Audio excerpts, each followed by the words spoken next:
Oh, because we're listening to Ahmed Qureshi, I'm gonna need to probably write a bunch of shit down because he likes to say random crazy things, like all in a line, and I'm gonna have to like keep up with it because he says the most random things I've ever heard in my life. Let me go ahead and freaking just. Oh. Coda 3590 super chatted $5. That all stared with me bitching in USC on their live about having to choose between them and you lol. Oh yeah. That's funny. Not trying to be mean, but you suck. Thank you for the $5. Thank you for the $5 again there. Yeah, man. You didn't you didn't give a scripture. Oh yeah. Alright, do that. And then we'll invite freaking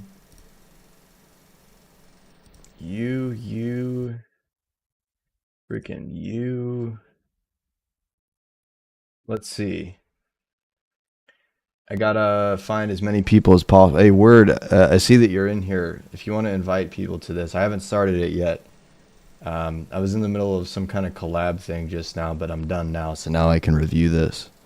Ahmed's voice is insufferable, I will give you that. So this is going to be a pain in the ass to review, but hey, we're going to have fun anyway with it, right? It's going to be hilarious. Let me just grab as many people as I know in my list here.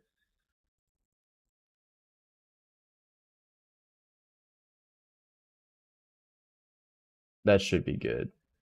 Yeah. Boom. I just shared it to like a stupid amount of people as well. I guess W collab, you hope you guys do more. Yeah, dude, that was out of nowhere, man. Just for absolutely no reason, someone just came in and said, "Hey, join Mario's stream." And I'm like, "Oh, what? Okay, cool." Freaking him and Cleve are just in there, shooting the shit with each other. The word wins, by the way. Okay, good. Good, I'm glad. I'm glad to hear that he wins. I haven't gotten to see the word wins very much, do debates, but I've heard good things about him. That's the thing. So that's why I'm excited to at least watch this, and I'm excited because it's easy to be entertained by Ahmed Qureshi. He's kind of like a jester, He's like the Islamic jester. He's like the guy that you just debate because it's just fun. Not because like you actually want to like beat a Muslim in a debate. Like you debate him because like he's good practice to like debate real people. That's usually kind of how I approach him. That's why I normally don't actually bring him up here when I'm doing open debates. What is the word wins? Is he EO? I have no idea. I am not sure. I don't know. He's in the chat, I think. I have to ask him. But he's inquiring. Okay, based. That's all I need. At least he's inquiring. I'm going to go to the bathroom real quick, and then we'll get started. I'm excited because I love listening to Ahmed Qureshi.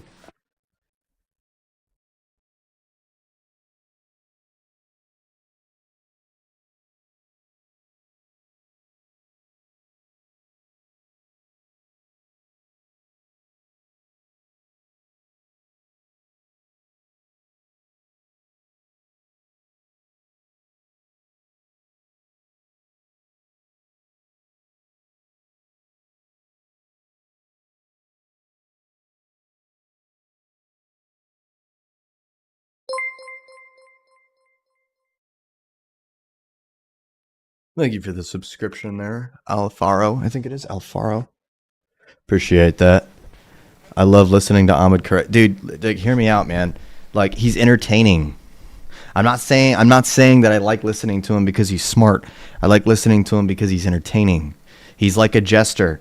You like watching a jester not because they're smart. You listen to a jester because they're funny. Right? That's why we do that. Let's get started here. The Eastern Orthodox view, based on an eternity, infinity, and the principle of sufficient reason. Hey, yo, debating. Oh, dude. Frick, man. He straight up said, I'm doing the Eastern Orthodox view. That's based. Based. Beyond based. Um, It's not like freaking. It's not like Q-Top where I have to sit here and go, oh my gosh, over and over. my first contention with God, or the Islamic concept of God, is that if God is infinite, that means without measure. And measurement requires limitation. If something can be measured, then that means it has extent, that it has boundaries, and that it is also finite. Okay? So if an infinite being must be without any internal measurement, that means there can't be any increase, no decrease, no becoming, no sequences. Okay? So if an infinite being cannot undergo change because change requires measurement, then it simply means that God must be unchangingly true. Now, when we get into the concept of eternality and time, which my friend here is going to appeal to a different concept of time than I am, but he cannot reject a rational structure. And this means like this. Eternal does not mean long time, Muslims, please. Eternal does not mean a long time. I hear this a lot of times in the debates where is God always doing this? Is God always doing that? Presupposing that there is some kind of sequence to an unchanging reality, right? So eternal means timeless and simply the measure of change. If there is no change, there's no time. If there's no time, there's no sequence. If there's no new states in God, right? I like this type of critique, harping in really hard on the whole aspect of like, especially like the Salafi or like the Athari style positions, where they kind of like affirm that like God is in time and space and things like that, right? Like the ones that hold that type of position, it's really easy to kind of show that like they're limited or that they have boundaries of some kind. That's a good way to Therefore, approach any valid that. eternal being must be timeless, changeless, fully actual, without any potential, with no composition, and not acquiring any new properties or relations within time. A being who becomes Did bro just say pure act? I'm kidding. something I'm just is not playing, eternal, that's not- because that's sequence, and sequence requires change. Sequence and sequence requires change. Sequence and sequence requires change, before and after. Point A to What point was B. that? There's something called the principle of sufficient reason, PSR. It says that every contingent fact requires a complete explanation. And this is what is accepted across tons of across classical theism in itself and analytic philosophy. That if the universe is contingent, which it clearly is, then its cause, its reason must be necessary, unchanging, eternal, simple, and without any potential. W necessity and contingency. It's funny too because a lot of Muslims like to use like the Kalam cosmological argument for things like that. Otherwise, the cause itself would need a cause, which would make no sense, right? It's a contradiction. So whatever has potentiality is contingent because the capacity to change shows that it does not have existence by necessity. Change implies potentiality. Potentiality implies non-necessary, and non-necessity refers to contingency.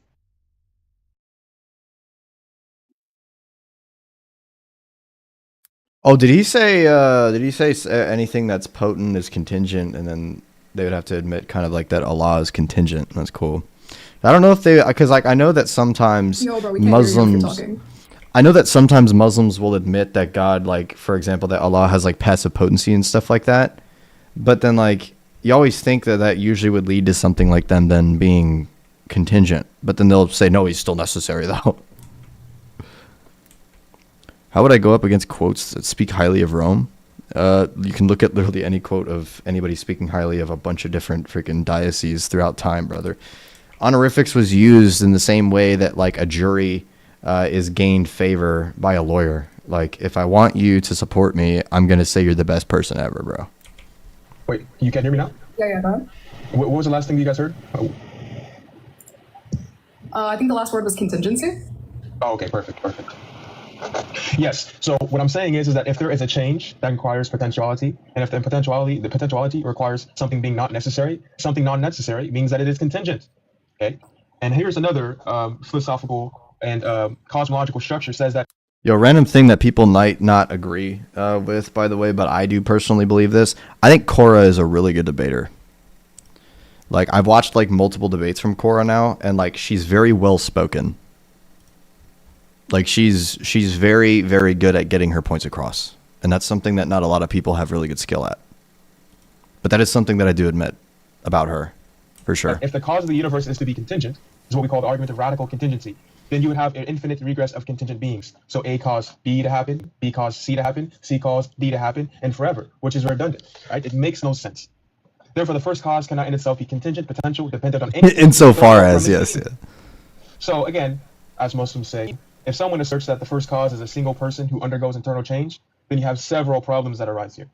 Okay, we already went over, like I said, if God changes intrinsically to his being, then God is contingent. God is potential. God is non-necessary. He has this external dependence. Okay, so Word's main argument that he's basically doing here is he's going to try to prove that their understanding of Allah leads to him being contingent or not necessary, which then means that, that would then conclude, obviously, that then in a possible world, Allah does not exist, which, that's just an absolutely cooked position to hold to. There's something that is external from his being. I don't think anybody would hold that. Okay? According to the Muslims, they affirm that their God has potentiality, that he has new state of affairs, or that he goes under different states, how he has a supposed eternal love, but then doesn't love anybody from eternity, that his love isn't actualized until he creates. Then you ask the question to the Muslim, okay, who did your God love eternally, and who else but God, that's an eternal being, existed with him for him to essentially share this love with? Himself, bro. Himself. You're just not based enough, bro. He just loves himself, bro. Right? And they'll say nobody. It's logically impossible. We believe in Tawheed, people. We believe in Tawheed. There's no other being, no other person that is eternal, that existed with Allah. Right? So then they have to come to the conclusion that their God requires creation. And creation is going to be external from the being of their God. So therefore their God needs creation in order to be something. Right? Damn, he's saying... He's saying Allah is contingent in your view, meaning he possibly couldn't exist, and creation is necessary at the same time. That's funny. Therefore, the God violates PSR in the argument of radical contingency. The reason why the Trinity solves this issue is because we don't believe God within his nature changes. We believe he's outside of the concept of time. He lives in a... Christian Mario for $2, he said, thanks for coming on. Absolutely, man. I appreciate you letting me up. That was fun. That was really fun. Uncreated reality, not in a reality that undergoes sequence. Right? So according to the Muslims, they also affirm that their God and his actions are not eternal. They don't believe God eternally wills anything. They believe that he does things within creation, within the aspect of time. Right? Whether it's they believe their God is the most merciful, the most loving. There's anything that they try to explain their God being relational. I've always thought it was so funny, by the way, that they don't say all loving or all merciful. They say most loving and most merciful. That's always like one of the funniest things to me. Like it's like he doesn't possess omni properties. Is he also the most knowing? Or the most powerful? Instead of being like all powerful? Like, does the same thing apply to like his other properties? There's nothing for their God to be relational to before he created. So therefore he needs creation in itself in order to be Allah. He's the most knowing. This, to be that. But God is exactly what he is by necessity, not by contingency. So like I said, for the opening statements, all I'm doing is proving that their God violates PSR, that their God violates a cosmological structure. And if they did... Oh, dude, you've just freaking buried yourself, though, because because Ahmed Qureshi doesn't give a shit about classical logic, bro. You say that it violates PSR, he will literally just concede that shit. He doesn't care. He'll just concede that. Be like, so? Doesn't mean it's false. Not a PSR and radical contingency, then they themselves are... They and their reasoning is irrational, right? And what they take their God to be is illogical. As simple as that. As simple as that. And obviously, I know my opponent here, Ahmed Qureshi. I've watched tons of his debates and his videos. I know he's going to equivocate. I know he's going to commit fallacies. I know he's going to speak in Latin, if he does today.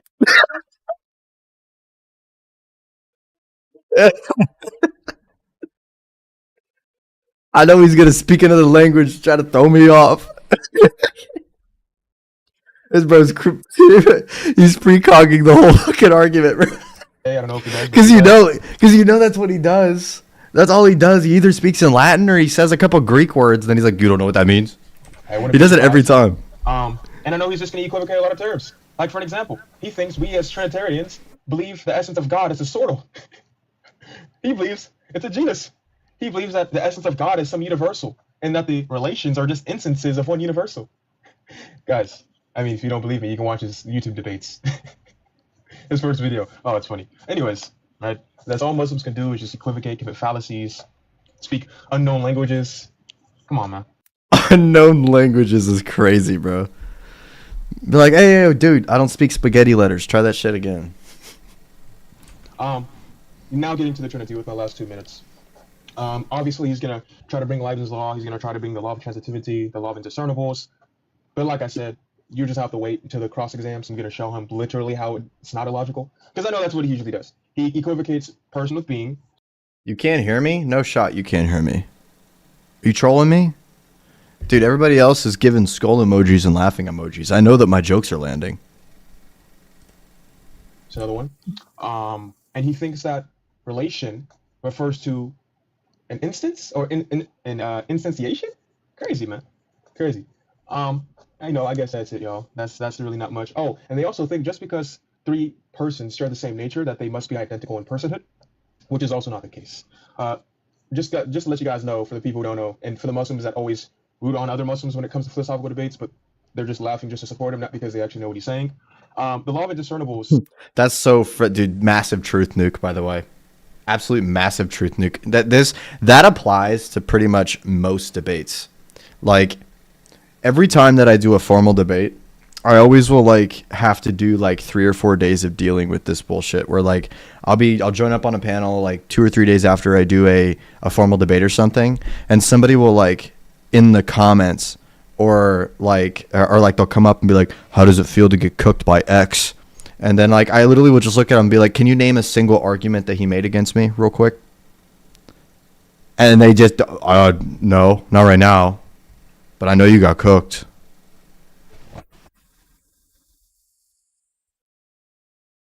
You can't repeat a single argument that he made, but you know that I got cooked, all right? Like, It's just saying that get out of here, being bro. possessed of, You're an orbiter.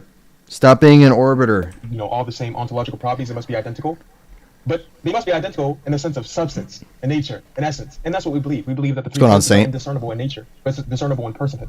So therefore, does not violate the law of indiscernibles. What about it? The law of transitivity. If A equals B and B equals C, then A equals C.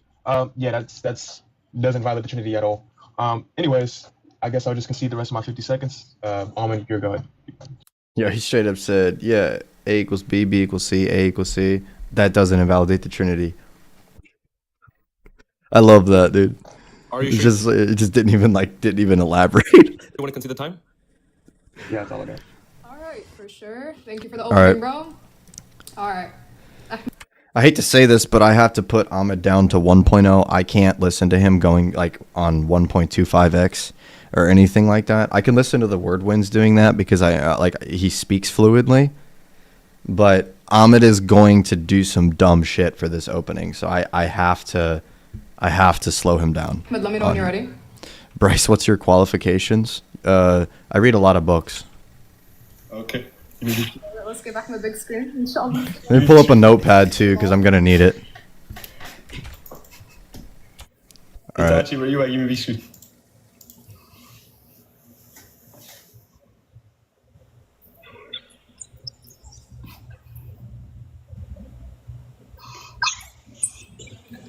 Alright, some mod, give me other. A grass core, drop word. Yeah, give me big screen alongside him just so we can see the time. Dude, I swear Ahmed Qureshi is in a different location every time that he speaks to somebody. Am I tripping? Like, every time that he debates a singular person, he's in a completely different place, a completely different house.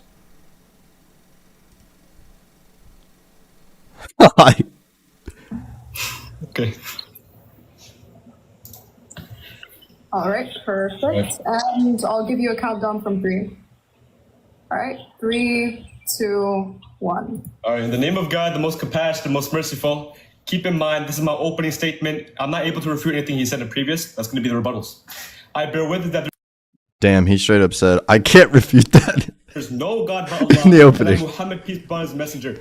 The purpose for this examination is to examine the thesis of the Trinity. A 3-1 frame. I do have a YouTube channel. It's Bryce J Official, Abu. Of 3 persons sharing the same ontological essence, or the thesis of Tawheed, a one of one God. Ontological essence is crazy. We're gonna do an Ahmed funny word counter.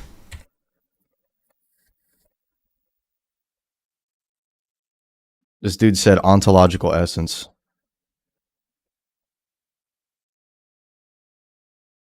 Wow. All right, next. Nothing like Krishna ontologically, transcendent to where he has no equal, neither begets nor is begotten, the uncreated eternal creator is logical coherent. My opponent Logical This is coherence. the Eastern Orthodox. Thus, I'll be critiquing the framework of monarchical Trinitarianism. I'll be also critiquing the energy S distinction granted by St. Gregory Palamas.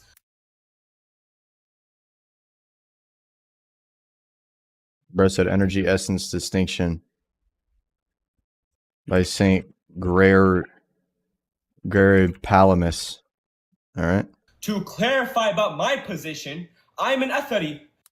Who wins, Q-Top or Ahmed? Q-Top wins that, bro. My source for theonomy is the Quran and the Sunnah. We hold that God has real attributes that are distinct, yet intrinsic and inseparable from him, while not having ontological priority, meaning the attributes do not exist prior to the essence, nor does the essence exist posterior to the attributes, but they have a counterfactual dependency according to Ibn Taymiyyah.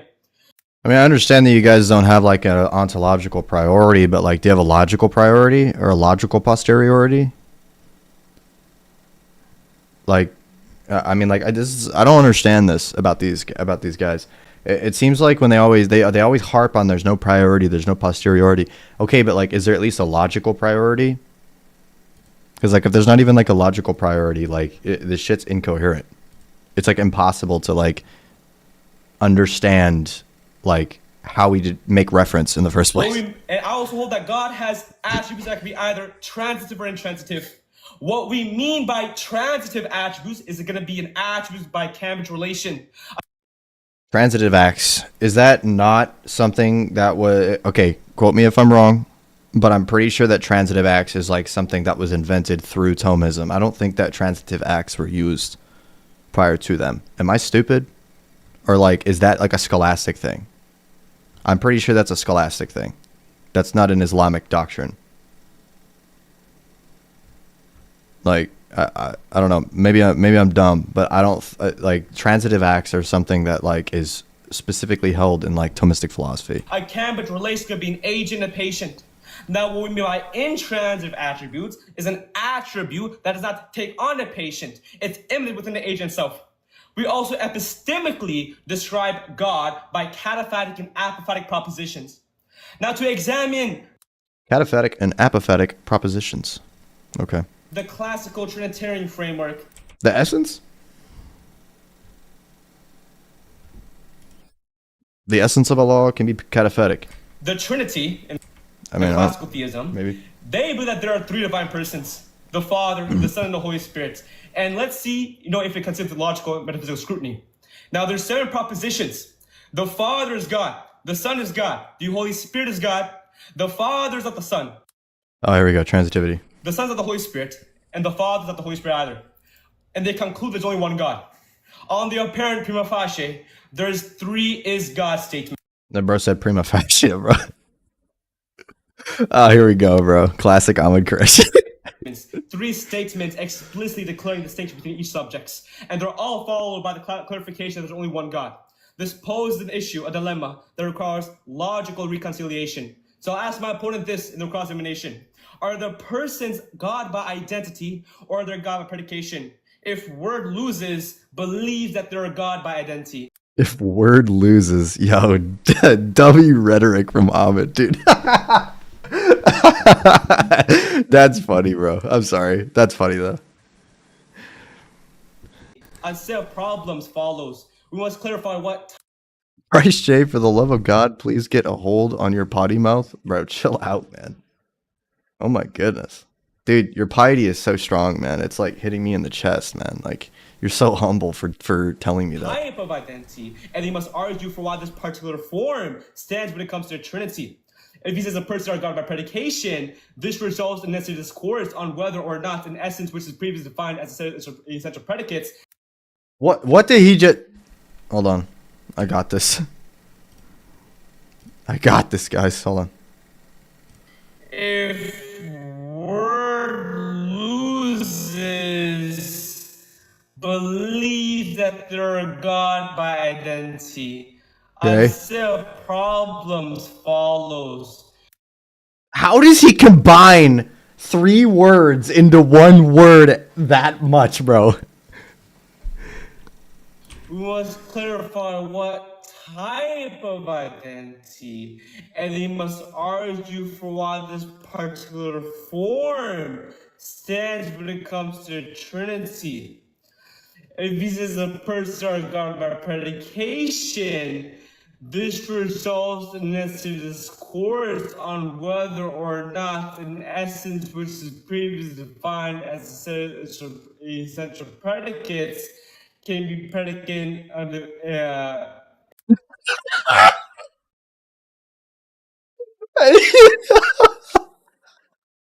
I still can't understand him.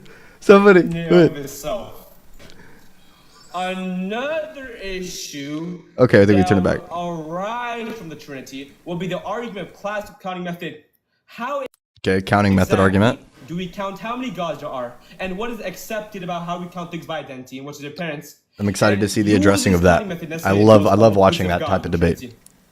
And I'll ask my opponent to appeal to counting by division. He's gonna appeal by counting by division. So to avoid a multitude within his Godhead. What? Try that again. And I'll ask my opponent to appeal to counting by division. He's gonna appeal by counting by division. So to avoid a multitude within his Godhead. I don't know what he said. I can't deduce it. I'm just gonna keep going. I'll press further my cross exams, but until then, we can move on to Ahmed, bro, your rhetoric is fucking, dude. It's through the roof. It's through the roof, man. I can't understand. Like, I'm looking forward to address my arguments against the hate and simultaneously, hopefully, get a response to my arguments against the Trinity. I'll quickly cut through my time. Let's get rebuttals. He just gets seen on his time, dude.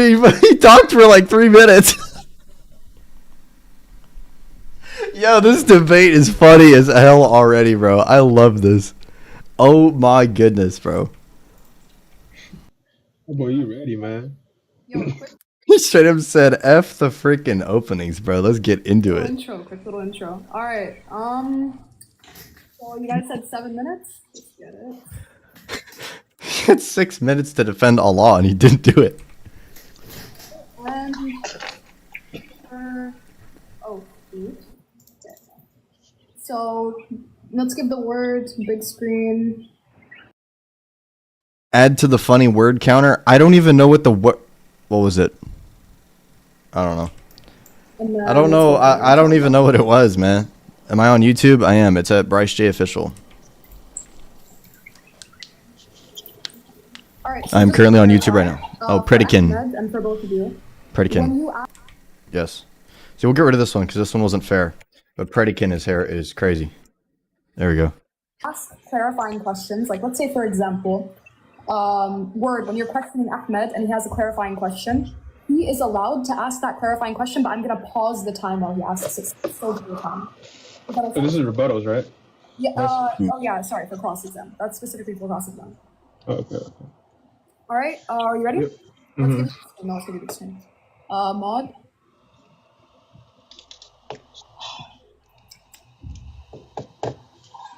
Wait, what's going on? Oh yeah, we're just waiting for you to get big screen and then we can get started. There we go. And I'm gonna give you a countdown from 3. All right. All right. 3, 2, 1. All right, here we go. My opponent barely had any opening statements, so there's not much really to respond to. He had asked me a specific question though, and I just want to address it in the sense of, already affirming this position. Would we say Jesus is God, the Father is God, the Holy Spirit is God? This is going to be my predication, if you didn't know. So Jesus is God, the Father is God, the Holy Spirit is God by predication. If I were to say by identity. Hey, Word, do you take like Sijawade's understanding of like Dr. Sijawade's understanding of that, or do you have like a different one, like a classical understanding of predication? Because like there's like an analytical understanding, and then there's like a classical understanding of like what predication would mean.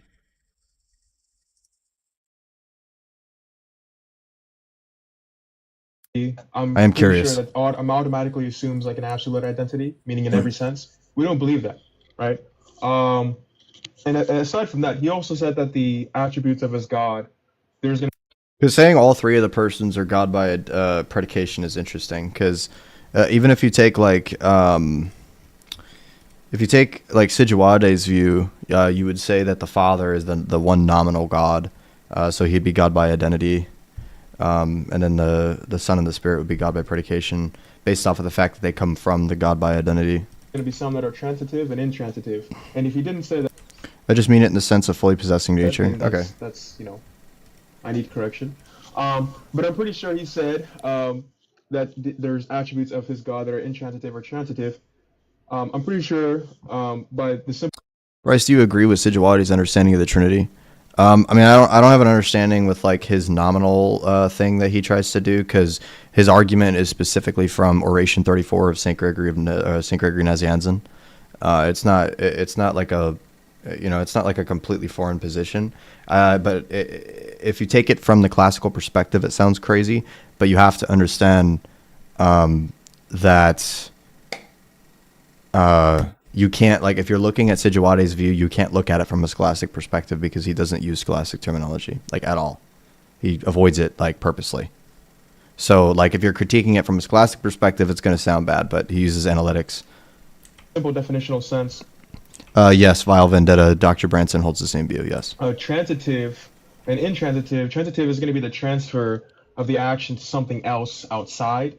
And then intransitive is going to be the action that stops with the subject, right? So there's no object, right? So if he believes that there's an attribute such as all loving is supposed to be transitive or intransitive, that's just going to be one of the main questions in the cross exams. Like I said, not much really to rebuttal with him. We'll have to see what goes on in cross exams. Like I said, he still hasn't made anything in his opening statements that shows that his God is unchangingly true, that his God is non-contingent. I'm pretty sure he affirms that God can change. So we'll see. I guess that's really all I have to say. You can I can see the rest of my time. Okay. All right. 7 minutes for Ahmed. Let's get him big screen. All right, bismillah. Damn, God by predication? Oh, brother. I'm going to give you a countdown. 3. All right. If you want, I mean, okay. Okay, brother. Go ahead. 2, 1. All right, Bismillah ar-Rahman ar-Rahim. He was talking about the PSR, the principle of sufficient reason. What he did, he brought the PSR and he conflated with the Kalam cosmological argument. All simply, without sophistry, a PSR, a principle of sufficient reason, declares that for any cause or for any entity, there's a sufficient reason that's proportional to the subject. Okay? But when it comes to Kalam cosmological argument, this is demonstrated by the social Trinitarian William Lane Craig, who said the universe, it was created, it has a cause, therefore the universe has a maker. Okay? He also said that Allah has potentiality. Okay? Nowhere in our books do we explicitly say potentiality. However, potentiality is ambiguous. And we divide potentiality either to active potentiality and passive potentiality. And even the pure act theists, the Christians, the God has a potentiality passively, God still has active potentiality. So I reject that Allah has passive potentiality. He's never a patient without being the agent. Okay, so Ahmed rejects passive potency in Allah. That's good. Intransitively, but What was that? Thank you for the subscription there, golfer. he is the agent without being a patient. So God can have active potentiality, and this is even said by the same people, St. Thomas Aquinas in the book of Metaphysics. I think it's, it's kind of weird, but like, I do, even though that I don't think Thomas Aquinas is a saint, of course, I do appreciate the fact that he respects when he is utilizing a critique on Christianity, where he'll refer to people as saints. I think that's cool about Ahmed. That's something that a lot of Muslims don't do. And I do think I will give that to Ahmed, that I do like that he appreciates them, at least to refer to them in that manner. And you're not Thomist, but even he says, he holds to pure act, that even he says that God has And a lot of Christians, yeah, honestly, he's doing better than a lot of freaking Protestants, honestly, in my opinion, dude. You respect saints more than Protestants do. active potentiality, active dynamis, active power, while having while having no passive potentiality. All that means is that God cannot Ahmed, do you think that there's a distinction between power and energy, or is that one category to you? be acted upon and have changed by another agent, or else we would have a composer. However, God can be the agent, and he can have an action that was from potential to meaning antilesia. He also asked, who did Allah love before creation? Tap on my profile, scroll 3 columns down, or review this in the freaking car next to a Popeyes. I review this in front of you. Allah subhanahu wa ta'ala, he's called Al-Wadud. Who did Allah love before creation? He is the most loving as a noun based on his attributes. Now, Allah gets his name, the most loving, not because of his actions, but he gets his names, the most loving, because of his attributes. The evidence of this is the Prophet's most famous hadith about his... So they don't affirm that love is a verb? Like, they don't believe that, like, it's an actual attribute that denotes an action? That's an interesting answer to that. So they affirm that basically Allah being loving, or him being... Okay. Yeah, that's interesting. I've never heard that be the answer to that, by saying that it's a noun instead of a verb. Dua. He said, Ya muqallib al-qulub thabit qalbi ala dinik. He said, oh, turn the hearts. Keep my heart steadfast on your religion. The Prophet described Allah They believe it's just in his mind. That's interesting. as being the turn of the hearts. He's described as being an actor of an agent. But out of 99 Allah's names, there's no title nor name called Muqallib al-Qulub, the turn of the hearts. Why? Because Allah's names are not abstractions of his actions. Allah's names are going to be abstractions from his attributes. So the PSR is going to be unproportionate. Yeah, but do attributes not denote actions? Like, an attribute is something that denotes the ability to do something, at least. Even if you're not saying, like, even if you don't believe that God is pure act or something. Like, if you're talking about an action, like, for example, if he's powerful, right, that's denoting the ability to commit power, right? So, like, an attribute, it does speak of an action. It speaks of either an ability or a eternal actualization or something like that. I think that holding to attributes as not being actions, I think that's weird. I don't even know how that would work. Allah does not have to get a title to It would stem to volitional attributes. So it's capacities of Allah's mind. do something. Allah has titles because of his essence. Okay, so the attributes then to a Muslim is the capacity of Allah's will, then. It's a name that stems from the capability of Allah willing something. And because Allah is the most perfect being, he I don't know, I think it's weird. Because then that means we understand Allah's mind. It's necessarily weird. has the attribute of having love. And love is not transitive, it's going to be intransitive. It's intransitive meaning that there's no external patient to which Allah loves. Allah intransitively has love within his essence. Now, based on your consistency, I can ask you, your own Bible says that God is a jealous God. Who did your God love? Who was your God jealous of before creation?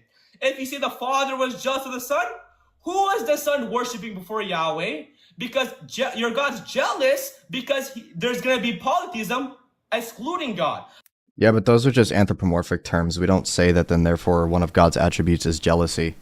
Or that that him enacting justice is something that is like that would be an add extra energy. God wants other people to worship. Jealousy would be anthropomorphic. Justice would be something that is justice is something that's just eternally actualized as an add extra format. Him, other than him. Now you fall a dilemma back on your. It manifests based off of what he creates, of course. He also misconstrued the law of identity. He said liveness is law of identity. Brother, You do not want to go Leibniz law of identity. Leibniz law of identity. Is that what he said?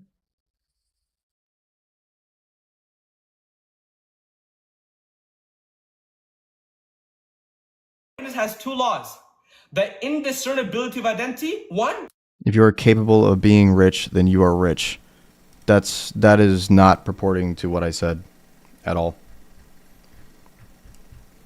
That if you have an attribute, for example, like for human beings, that wouldn't apply because we're contingent and we're changing. And the identity of indiscernibility. Why would you appeal to that? This is not first order logic, this is second order logic. You cannot quantify properties in first order logic, you only quantify properties in second order logic. Also, Principia Mathematica, Bertrand Russell, he also says the same thing. He includes Leibniz law of identity when it comes to identity statements. Also, when you say that Yahweh is God by predication, uqsum billah, the debate is over. You said that that Jesus is God the same way Ahmed is mortal. Jesus is an instance of God inside of him. Now let me ask you. Wait, what? That Jesus is God the same way Ahmed is mortal. Jesus is an instance of God inside of him. Now let me ask you. If God is an essence. An instance. What was the instance? Like, what is he taking that to mean? Essence is the set of essential properties. And if Jesus has a property of being God, but God itself also has a set of properties. I'm trying to think of like how that would apply to scholastic terminology. I don't know where you would determine something as an instance. If they regress, if you say that Jesus is predicate of God by predication, because now he has a set of properties, infinite regress, brother.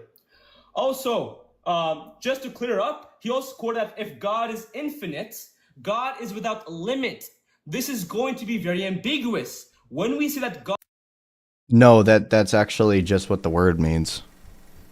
Infinite means that he is not finite. To be finite is to be limited. If you're infinite, you are not limited. God is infinite. That means it's going to be countless. It's going to be proceeding bigger. Okay? Now we know that proposition of God's knowledge is infinite, but the multiplicity of God, the quantity of God is not going to be infinite. For example, I can say that there's only one God, and I can say that God is eternal. He cannot stop to existing. That's not limiting God. That's putting non-arbitrary limits. Okay? Now we know that proposition of God, and I can say that God is eternal. Why? Then he gets the opposition of... Well, obviously, like if we say that he's infinite, that means that like freaking he's without limits of it within his nature. Like we're not saying like that he can do illogical things. This is why. If I say God is eternal, that necessarily implies that he has no beginning, no end. Therefore, if you ask, oh, why can't God stop existing? That's a limit. That's not a limit. That's non-arbitrary limits. No. Words have meaning, and then it gets the opposition of... God necessarily exists, therefore he can't see. He necessarily exists, essentially. So like he can't not exist. That's that. Of that word. I consider it's my time. Let's go to cross-examination. Okay, gotta pee real quick, and then we're gonna get into the best part.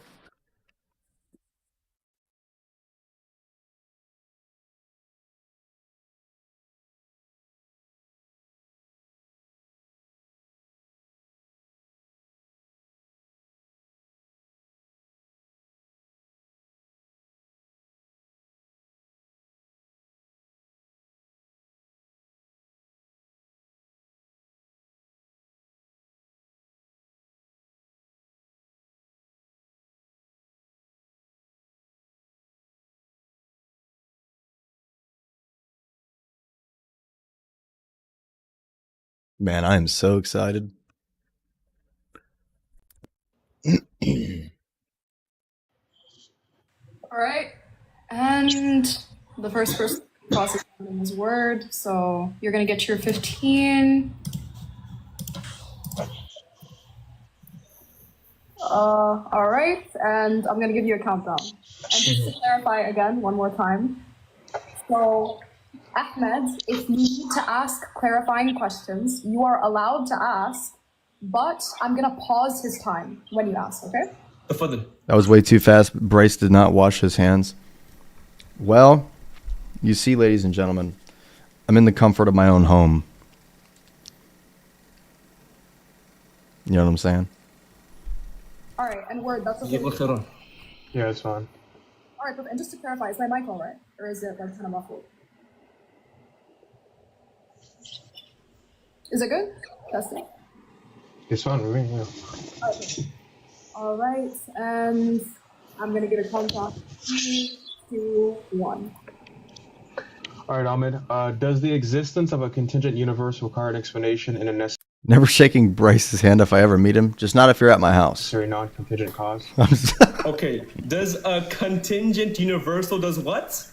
Does the existence of a contingent universe doesn't require an explanation in a necessary non-contingent cause? So all you're asking is that the universe is contingent and needs a necessary being. Yes, that's all you're saying?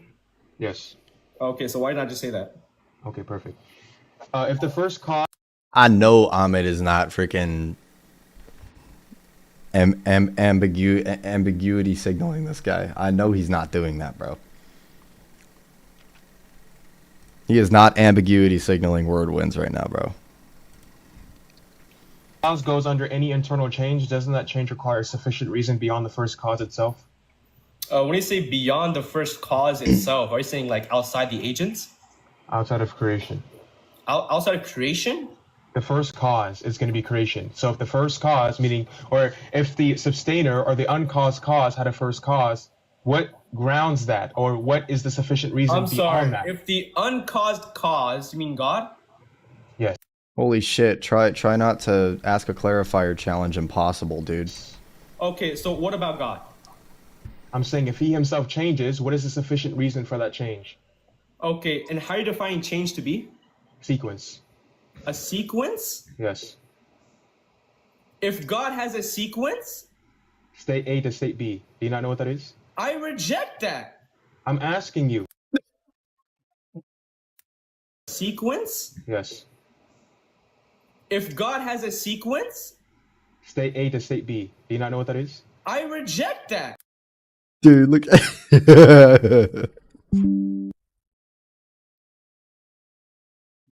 I reject that, dude.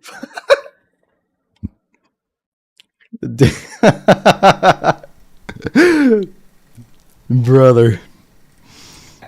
I'm asking you. Oh my gosh, you're not understanding. I'm saying if that is the case, okay, do you believe your God goes under God sequence? okay, so if you're asking, if God has a T1 and a T2 and they're synchronically distinct and a PSR8 Synchronically is distinct. external to God, I reject that. That's a non sequitur. What? Okay. Next question. If the cause of the universe is contingent, doesn't that require, or doesn't that create an Synchronically infinite distinct. regress of contingent causes with no necessary foundation if your God himself is contingent? Sorry. So all you're saying, if Oh my gosh, bro. Please just try to answer a question without asking one. the cause of the universe could be other way, that would be an infinite regress because it has to be a necessary starting point. That's all you're saying. Yeah, so if your God had So potential... why not just say that? Yes. If your God... I agree. It has to be necessary creator. Okay, thank you. If God is eternal, Guys, he answered the question. do you agree he cannot Amen. move from a state from not willing creation to willing creation? And would that be temporal change? Okay, if God is eternal, can you go from one state to not willing something to another? I reject that. Eternal Okay. just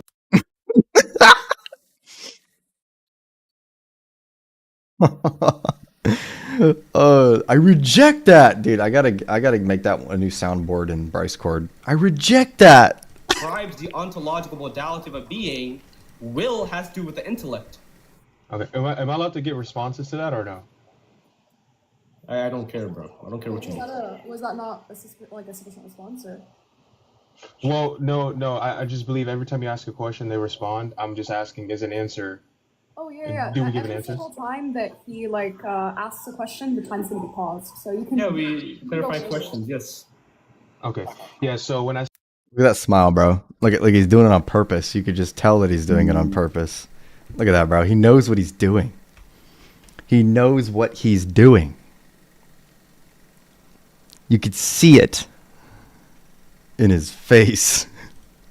I said that when you affirm that your God is eternal, but then he possesses intrinsic properties or attributes that are distinct from his essence, that which go under change or sequence, because potential requires sequence. Sequence is state A to state B. So if your God had potentiality, meaning one of his properties are not actualized until creation, that means that your God goes under change, and change is sequence, and sequence is going to be the measurement.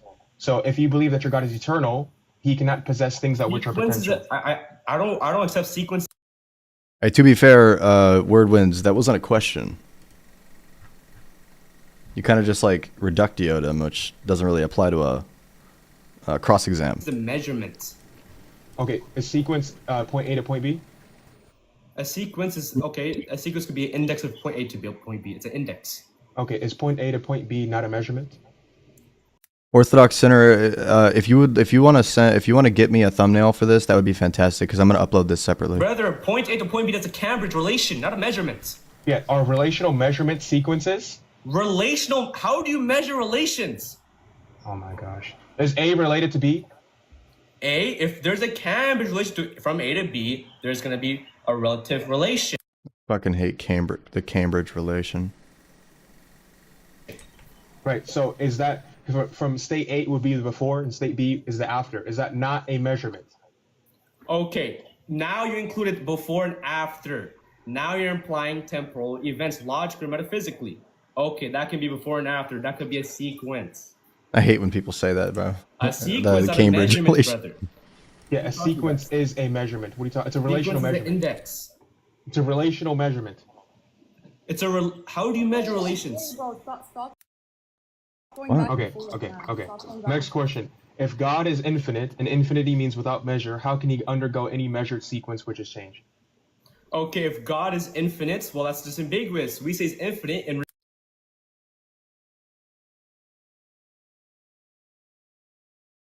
They both already disambiguated that. They both already disambiguated what infinite means. I don't understand how that remains ambiguous. predicamentals. For example, God is not infinite by how many gods there are. I consider there's one God, but isn't God infinite? Why is not infinite gods? God's infinite in proportion to his predicamentals, from his qualities, from his attributes. They have no measure and degree. Predicamentals. Now, when we say God's infinite, we're talking about his degree. His knowledge is infinite. He has an infinite amount of knowledge, but God's quantity is only one, brother. So change, I don't think I understand the question, Ahmed. now, but change. What's just the difference between referent and then like attributes of the referent? Change has to do with the ontological grounding of a being, right? If it goes from potentiality to actuality. But infinity just describes there's going to be no measured degree of any predicamental. Yeah, so infinite is literally the definition of something that which is unmeasurable.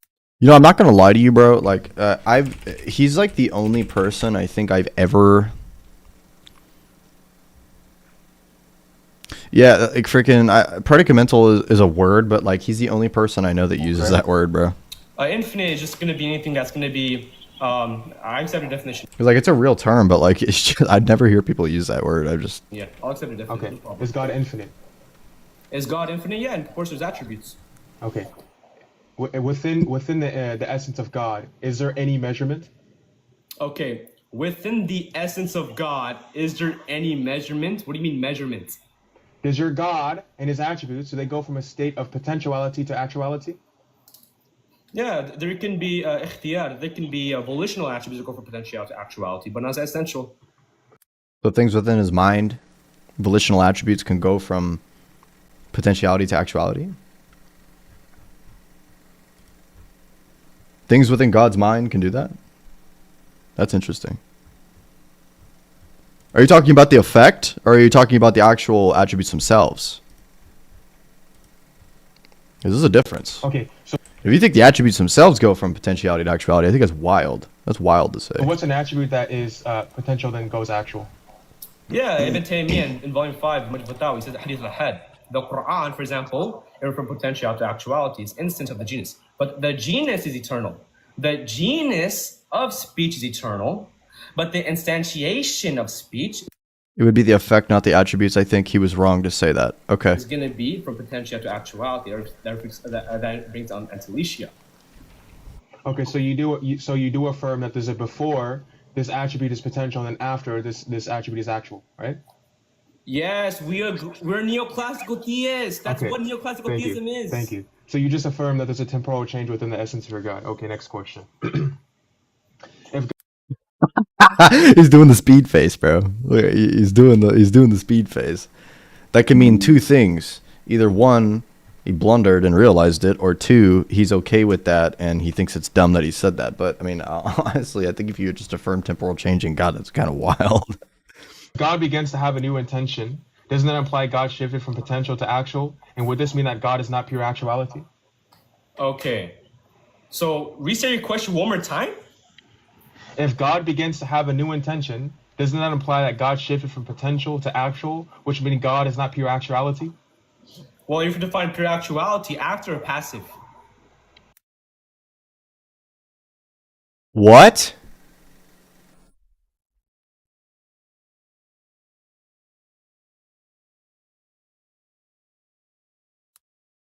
Hold on. Let's listen to that again slower. A new intention, doesn't that imply that God shifted from potential to actual, which meaning God is not pure actuality? Well, you can define pure actuality after passive. If you define pure actuality after passive, what does that mean? What does that mean?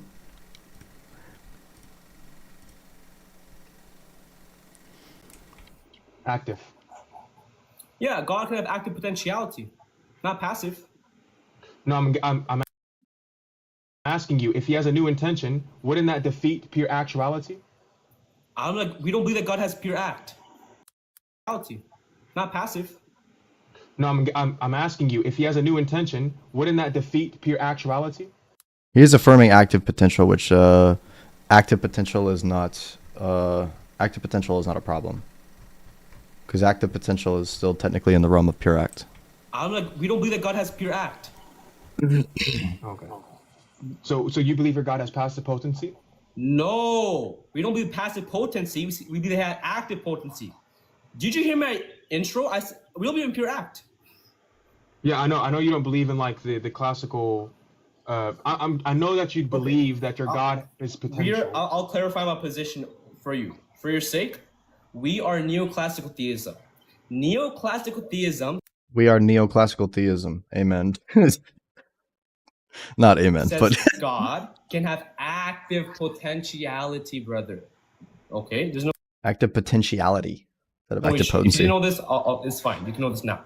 Neoclassical theists. I swear he thinks of like every word that like he's about to state, and then like he just says it in the largest way possible. That God can have active potentiality, but not passive potentiality. So what does active potency mean? Thank you. Active potentiality is just a transitive operation that goes from anything that's going to be from potential to actual within the patient itself, between the agent and the patient. Okay. So potential to actual. Perfect. And is that not a before and after? Brother, the difference between potential actual between passive and active is that active is the agent acting upon the patient. Passive is the patient being acted upon from the agent. That's the two relations. Okay, so again, is it a before and after? Is it a before and after for a God's volitional attribute of potentiality to actuality? Mm-hmm. To be fair, he is affirming active potential right now. He's saying that God does not possess passive potency, right? So like the critique of trying to like collapse him at the moment into like change is not really going to follow as long as he just holds to that. Yes. And didn't you earlier say that? Thank you. So didn't earlier you because the thing in of itself is not going to change just because of the fact that it acts on a different patient. Right. The thing itself does not change just because it externally acts outwards. Verbs. Externally acts outwards. Sorry, guys. That before and after is a temporal change. Before and after, yeah, we can grant a temporal change when it comes to measurement of motion. That's external to God. But because it's within God. Oh, are you saying that what? Before and after is a temporal change. Before and after, yeah, we can grant a temporal change when it comes to measurement of motion. That's external to God. But You grant temporal change in God? Because it's within God's, because it's within God's essence, it's not going to be temporal. But if it's in God's essence, it's not temporal. Okay. Okay, so according to the argument of radical contingency, affirms that anything that which changes cannot be the sufficient reason. Do you affirm or not affirm that? I'm sorry, I didn't hear you. What'd you say? According to the argument of radical contingency, it states that the being that's the reason for why all contingent things exist in itself must not change. Do you agree or not agree? I agree. It doesn't change passively. It can change actively. Okay, what does it mean to change actively? Great. That's a good question. Actively is a relation between the agent and the patient. Passively is when the agent will be acted upon. So I'll tell you why they say this. Radical contingency, they say that because God cannot be acted upon, or else there's another person acting upon God.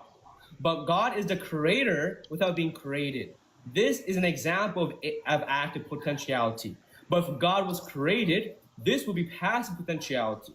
So I reject passive potentiality, that there's nobody above God that creates God, but God is an agent and he acts upon the patient below him in the hierarchy. Therefore, God's an agent. And active potentiality rises between the agent and the patient by Cam's relation. Okay, so this patient that you're referring to, is this going to be external from his being? The patient that I'm referring to Maybe creation. Is it external to his being? Yes. Inside transitive operations, a patient is external to the agent. Yes. Okay, so before he created, did this patient exist? Okay, before God created, the patient didn't exist in transitive operations. No. Okay, so do you believe that your God, did he create eternally or did he create temporally? No. God can have the genus of creation, but the actual expressions or the actual patients can exist temporally. Now, because it's going to be temporal. So is the act of creation an eternal act then? That's kind of what he's getting at. Temporality is a conception of abstraction of motion, and motion can be measured external to God's essence. So we get time outside God's essence. Yeah, again, time is created, so we're referring to before. I don't agree time is created. Okay, what is time? Brother, time is not created. We have what is time? time. I'm asking you, what is time? Time is not created. Is the abstraction of motion. Who told you the time is created? Are you crazy? That's false. Time is a measurement of change. Agree or disagree? Brother, what is change? Yeah, I kind of agree with Thewordwins here, but in Orthodoxy we have a kind of like a twofold understanding of time, right? We have linear time, which is something is the change of motion. It's basically time measured by motion. But then we also have this thing called the aeon, which is timeless time. So I mean, that is a thing. That is a thing that exists. That's all over St. Maximus the Confessor. He talks about it a lot in the Ambigua and the cosmic mystery of Jesus Christ. So I mean, like we have a twofold understanding of time, kind of like A theory and B theory both being true simultaneously in different states, like everlasting. Yeah, it's timeless time. Or St. Maximus calls it motionless time, which motionless time is basically like heaven or the way that the angels live. Changes before and after sequence. Is change motion? Change is motion. Okay, is time the conception of motion? How is he cross-examining him? Yo, Thewordwins, bro. You gotta harp on this, bro. He's trying to take your cross-exam away. It's the measurement of motion. Okay, is the measurement instrumental or extramental? What do you mean? It's both. The measurement can exist outside and inside the mind. What are you talking about? Measuring something, you measure outside. He's just talking to somebody while he literally flipped the cross exam onto Thewordwins, and Cora's just like talking to somebody in the background. He did ask a question. Oh, there we go. We're good. Okay, We're good. We're fine, good. fine, I think fine. she caught it. Yeah, so Can we just yeah. go back? Listen, it's not supposed to be back and forth. Ahmed, you're allowed clarifying questions, but once it turns into a back and forth, I have to stop it. Okay, for your answer, we reject the time is created. Okay. So Reject that time is created. So if I've always thought that was such a weird position, but I don't know. That's just me. measurements are finite and not infinite, and eternality is anything that which is infinite, and infinite is without measure, can time, meaning the measurement, exist within eternality? Brother, time cannot be eternal in the sense it exists forever and ever, in the sense that it exists with God, because time is going to be not independent nor dependent from motion. This is explicit what also Aristotle says. Saying time is uncreated is shirk. Why is that? I mean, like, I'm assuming you're Shia. Your name is Destroyer of Sunnis. So, why is it shirk in your view? This book of physics. Yeah. So again, right. Like, I believe that time is created, but like, I'm curious as to why you as a Shia thinks that time being uncreated is shirk. That's interesting. I can actually Like, what's the heresy that's being committed in your guys' view for that? just grant you that time itself, yeah, we can say that it's abstract. I'm saying that not all measurements are both exponential and instrumental, right? For an example, like, I'm just talking in the sense of relational measurements. That in itself, relational measurements, is that exponential? Yes or no? What does it mean for there to be a relational measurement? It's subtle polytheism. Yeah, I understand that. It's yeah, because like it would say that there's multiple things that are uncreated. Yeah, but they believe that Allah is time, though. For there to be sequence. So a relational measurement sequence? Yes, relational measurements is going to include sequences. Okay, so a relational measurement. No, they don't actually. Okay, so then the Muslims in chat are just making shit up on the spot. Then If it's a sequence between T1 and T2, and T1 is identical to T2, there's going to be a temporal distinction. They're synchronically distinct, but diachronically Okay. identical. So again, I'm going to ask you, okay? Damn, bro, I look, you forgot what was my last question. If God... we have a hadith that says Allah is time. Yo, bro, you got multiple Muslims that are saying no and multiple Muslims that are saying yes, and I'm pretty sure they're both Sunnis, bro. Okay, is he in time or outside of time? We can say that God can act in time. That wasn't the question. That wasn't the question. So is he in time or out? Is he inside of time or outside of time? When you say inside, are you saying he's confined by time? Is he confined by measurements? What do you mean confined? You said time, I saying measurements. In the sense of relational measurements, is your God confined by that? Okay, is my God confined by relational measurements? No. Yes. God Okay. can exist without a patient. Okay, thank you. So if that is the case, then does your God go from a state of being of before and after? Yes or no? Okay, does my God go for a state of being before and after? From a state of being of before From a and state after. of being? Bro, this is time wasting, bro. Like, the whole like repeating the question back thing is to run the clock down, dude. That's running the clock down, man. Yes. From before and after? You mean that can God have synchronic distinctions in him? Oh my gosh. The question is, I'm going to ask it again because this is one of the questions I asked in the beginning. The properties, the attributes of God, do they in themselves go under before and after? I've done multiple of these reviews, by the way, Ahmed. Like, I promise you, like, I'm trying to be as unbiased as humanly possible. I've critiqued Thewordwins multiple times. After sequences. Can they be synchronically distinct? Yes. Okay, so you affirm that if before and afters are temporal changes, and that relational measurements is anything that which has a sequence, then you affirm that your God is relationally measured within his essence. That's a Therefore, you non-sequitur. therefore you affirm that your God changes intrinsically in a relational aspect, meaning time cannot. And honestly, to prove that I'm unbiased is freaking me and Q-Top went at it when I reviewed his debate on the Trinity. So he was mad at me for the way that I critiqued him, bro. Like, be eternal if eternality is the direct contradictive to time. That's a non sequitur. Okay. The definition, according to the definition of eternality, it says anything that which does not change. Yes or no? Is your I God... reject.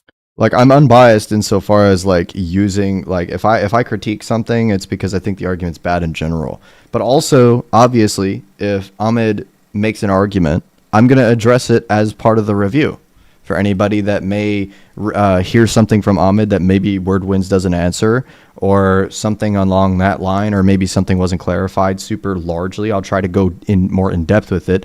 That's actually something that I did with multiple of the debates that I've reviewed so far. So obviously, yes, I'm still going to defend our position live while I'm listening, but at the same time, I'm also still not going to be like, oh, well, I defended the position, therefore the Christian won the debate. That's not what I do. Oh, should I reject that definition? What? Okay, things that are eternal can change? Bro, all eternal means is no beginning, no end. Perpetual means beginning, no end. Who taught you that? Okay, is beginning and end a measurement? Beginning, no beginning, and no end. They're going to be temporal measurements, yes. Okay, thank you. So is eternality measurementless? Bro, the I don't. Yeah, word. Why'd you ask that question, bro? Yeah, that question was not necessary. I don't know what that means. The substance itself can be measured, yes, but you cannot measure the beginning nor the end because it's not gonna have a beginning nor an end. You can't measure that. But if there's one thing, you can measure that. When we say that God is infinite, we can say that, okay, he has attributes, he has knowledge that's going to be infinite, but we know that God's one God, not infinite amount of gods. But God has no beginning, no end. All eternal, qadim, means is that no beginning, no end, brother. Okay, thank you. So you affirm that eternal means without measure because no beginning, no end. No, no one said that. Stop, don't cut me off. Don't cut me off. Don't cut me off. Don't cut me off. Okay, again, I'm going to ask you one more time. Is no beginning, no end, no measurement? Okay. No beginning and no end for something by the ontological being per se is not measurable from a state of existence, but intrinsically the predicamentals can be measured. I can signify how many gods there are in Tawheed. There's only one God, but there's not an infinite amount of gods. If God's gonna Yeah, but that's just the referent itself. We're talking about the way that God works, not whether or not that you can refer to God. be eternal and something eternal to be infinite, why aren't there an infinite amount of gods? No, it's infinite in proportion to its predicamentals, its qualities, brother. Okay, since you're not answering the question, I'm just going to move on. Is God's decision to create eternal or temporal? What? Is God's decision to create eternal or temporal? Is it God's decision to Come on, bro. Answer. You know you got 30 seconds left. You're doing this shit on purpose. He's doing this shit on purpose. create temporal or eternal? I'm asking you, is God's decision to do anything, is it, in the sense of creating, is it eternal or Is it an eternal decision or a temporal decision? temporal? A predicamental is a relation to a predicate. Dot. It's a relation to the predicate itself. Or a predicament. A predicament. A relation to a predicament. It could be either eternal, or it could be temporal. Sorry, I didn't mean to say predicate. Predicament. It's a relation to a predicament. Can you give an example? Not really, because Ahmed is one of the only people on the planet that uses predicamentals. God can create something by Like that's just so foreign to like my theology. I have no idea how to even like show you an example of that, dude. I'm sorry, bro. Nobody uses that. his will right now, or God can create something from his will, predestined for eternity. God can That's just a big ass word, bro. Like that's what that is. It's a big ass word. Something that's going to create proportions can be. So God can create. God can have the knowledge of the ikhtiyar, but the actualization of the expression can change temporally. Is that time? Yeah, it's fine. Do you want to try the answer and then? Yeah, I can get, can I? Bro. Dude, Ahmed's ability to run the clock down is crazy, bro. Give an answer? I mean, like, can he wrap up his answer? Because I can wrap it up. That's what I'm saying. Yeah, so I just reject everything that he had just mentioned again. Hell yeah, dude. He said, yeah, I just reject all that shit. No, that's not what I meant. What I meant is that you were asking him the question, so he gets to wrap up the answer that he was giving. Oh, I thought you. No, it's because I thought after Everything you said, I reject that shit. answer he gives, I can respond to it, but I guess not. No. A predicamental is the olive to a word salad, correct? Yes, that's a good example. But you're not supposed to. No, it's all good. It's all good. He can just go ahead, ask the question. W word. Oh, you meant like the person. Yeah, absolutely. W word. Alright. Sorry. I thought you said W word because we were talking about predicamentals. 15-minute class for Ahmed. I'm gonna give you a 3 seconds to count that, okay? Alright. 3, 2, 1. Did you take time to study about Tawheed prior to this debate? Yes. Right now, name me He does three this every examples of time. Tawheed. He asks this question to every single freaking Christian, bro. Every time that somebody attempts to make a critique against Tawheed, he just starts asking about like the internal workings of their doctrine. You imagine if I decided to do that against a Muslim? If I start asking them, if I say specifically, what is the name for the scholastic distinction between essence and energies in my version of the Trinity? Like, or if I just start adding into certain things, like I was just say, what is the thing that formally constitutes the Father in the Orthodox view? You know what I mean? Like I understand. It's pretty much, yeah. Hold on. Did you take time to study about Tawheed prior to this debate? It is a decent. I'll admit that is not a terrible question, I guess, because like when you think about it, that's like as simple as saying like, can you explain like the processions of the Trinity? You know what I mean? Like if you're critiquing the Trinity, you probably should know it, right? So that's fair. I'll give you guys that. Chat rebuked me properly on that one.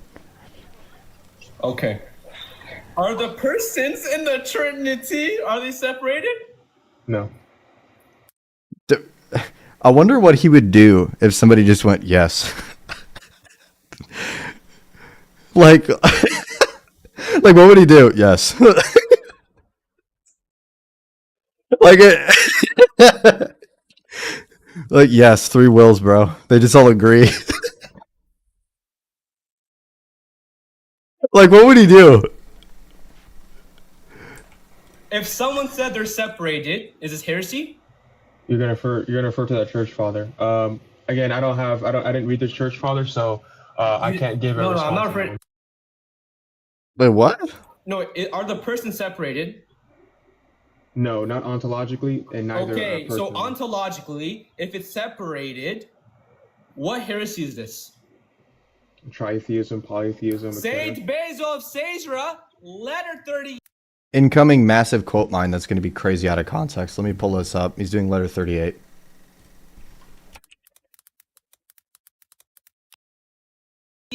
Chapter 4, the hypostases are separated. Oh my gosh, there is absolutely no way he just did that.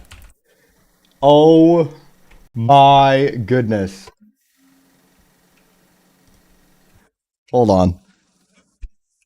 Dude, I'm gonna freaking show this. This is dumb. He did not just use letter 38 for that. Give me a second.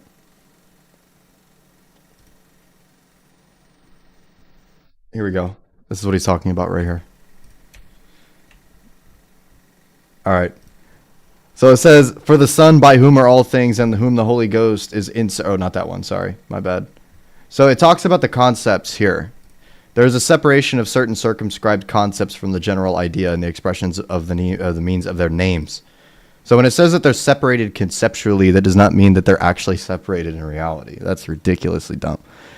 We do admit that there is a conceptual separation in the persons because you can individually pick out each person and talk about them as a referent. That does not mean that then therefore they ontologically then exist in the way that you're conceiving them of. That's ridiculous. You guys would even admit yourself that the attributes of a law are conceptually separated. You can talk about each individual attribute of a law in a separated format by talking about them individually, whether that be really distinct in like a major real fashion or in a formal fashion, where if you like have like a weird scotist understanding of it. But St. Basil's main thing is that they exist conceptually separate. Because look right here. For the Son, by whom are all things, with whom the Holy Ghost is inseparably conceived of, is of the Father. For it is not possible to conceive of the Son if he not previously enlightened by the Spirit, and then that, by the Holy Ghost, who supply the good things as its source, is attached to the Son, and with him is inseparably apprehended. Same letter, by the way, that he just used to quote. Same letter.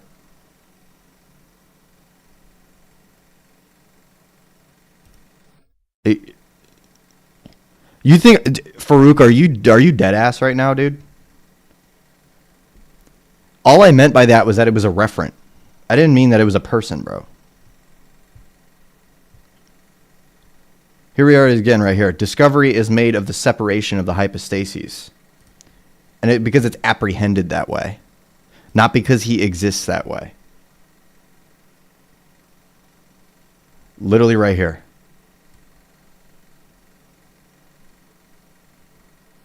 I just showed that it also says inseparable. So when it says that they are separated, this is separable in conception. That is not how that works.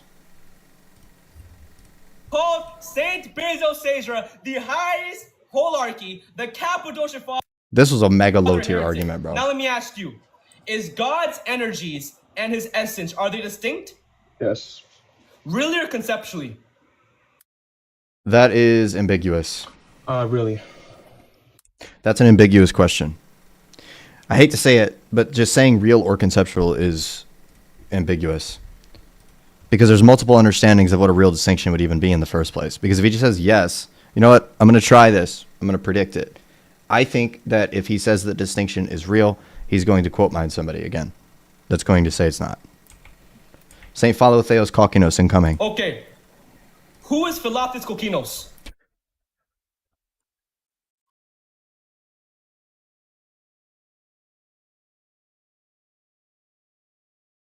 Are we dead ass? Are we dead ass, chat?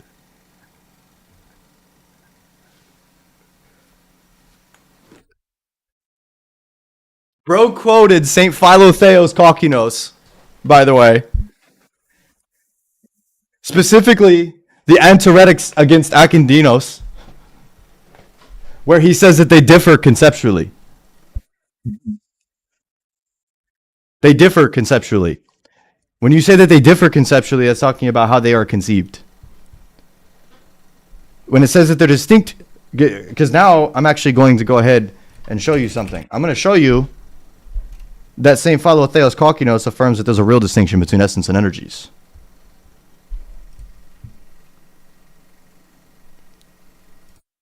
Let me go ahead and show it.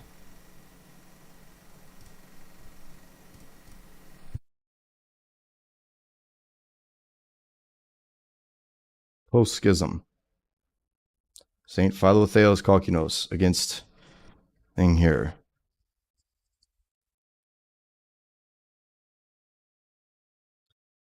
Right here, specifically in Antireticorum 4, this is in Patrologia Graecos 151, column 839.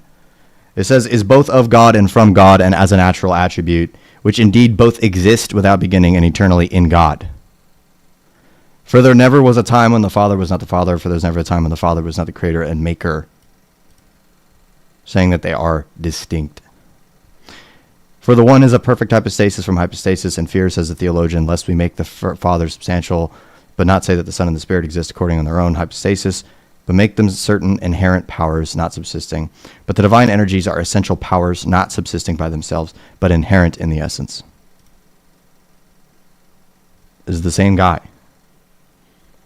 He also says this, for he always had the power to create, but such a power was energized when God willed. Have you heard the distinction between the divine essence and energy presented by these God-bearing mystagogues?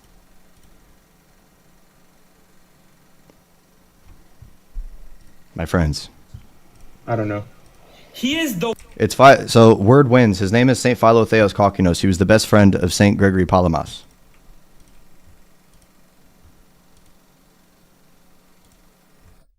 one who gave... Here's how we can tell. You want to know this too? Here's how it's actually completely impossible that St. Philotheos affirmed a conceptual distinction. He anathematized a conceptual distinction at the Fourth Palamite Synod in 1368. He anathematized a man named Prochorus Kydones. Prochorus Kydones was a Thomist.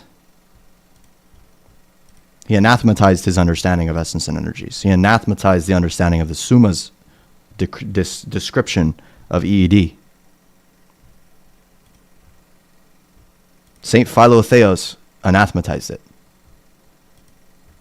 Sainthood. So that is impossible for him to affirm a conceptual distinction between essence and energies. To Saint Gregory Palamas. Why does Philotheos Kokkinos in Patrologia Graece, volume 151, say the energies and the essence are not distinct externally in reality, but only in the mind. The Greek words epinoia mean in the nous, in the intellect. Why? Yeah, so that's not what the quote says. The quote does not say that. It says that they differ conceptually. The divine essence and energies differ conceptually. He's talking about the Anthereticorum against Gregoras specifically. I said Akindinos earlier, but I meant Gregoras. My apologies. It's this one. It's this work right here. I've read the entire work. It's 14 books. I read the entire thing. Like, bro. Like, it's not. Don't even try that, bro.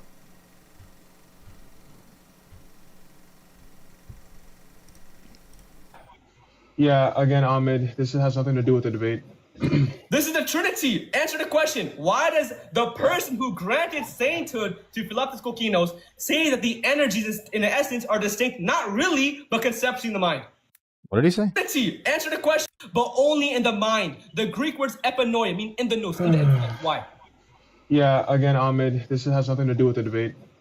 This is the Trinity. Answer the question. Why does the person who granted sainthood to Philoptis Kokinos say that the energies in the essence are distinct, not really, but conceptually in the mind?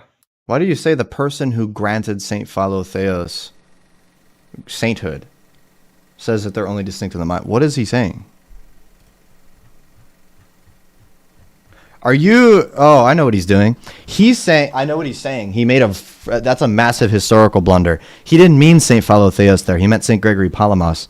Because St. Gregory Palamas was granted sainthood by St. Philotheos Kokinos. He's trying to say how come the guy who granted St. Gregory Palamas sainthood believes in a conceptual distinction. That was his argument. Oh my gosh.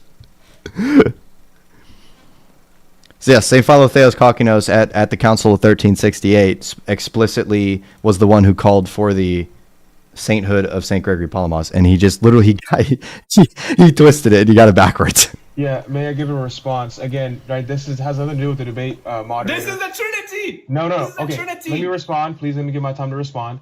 You are supposed to prove the Trinity is illogical based off brother, logic, not with... not. This is true, though.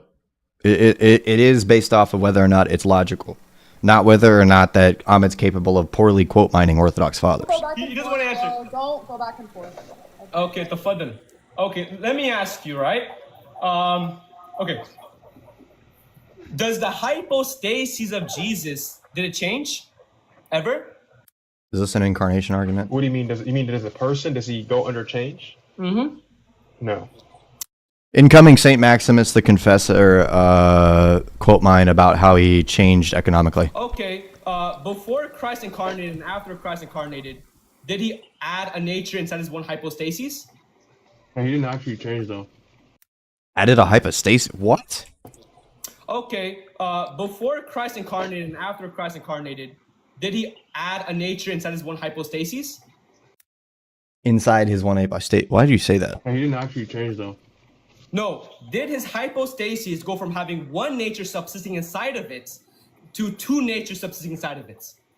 Yeah, but change, it happens in the nature, not in the person. No. What? What do you mean, what? Mm-hmm. Change goes inside of what? It happens within the human nature.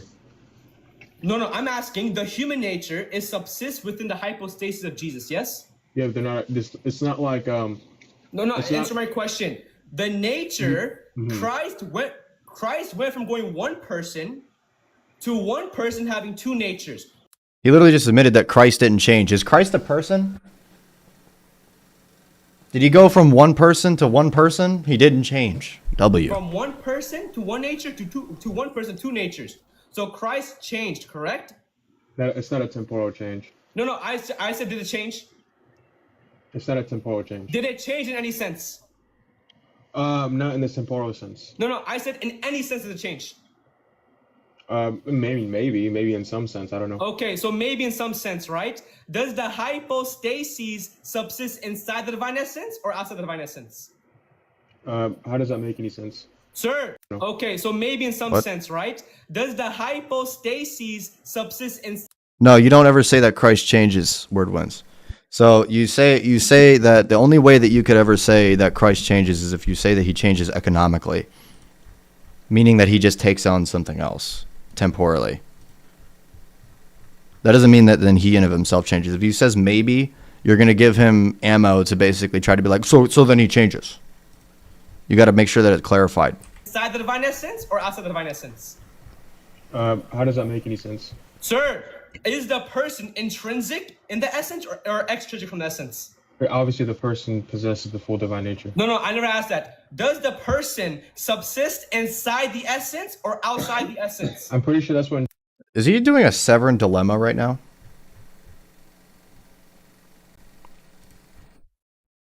He's doing the Severn dilemma.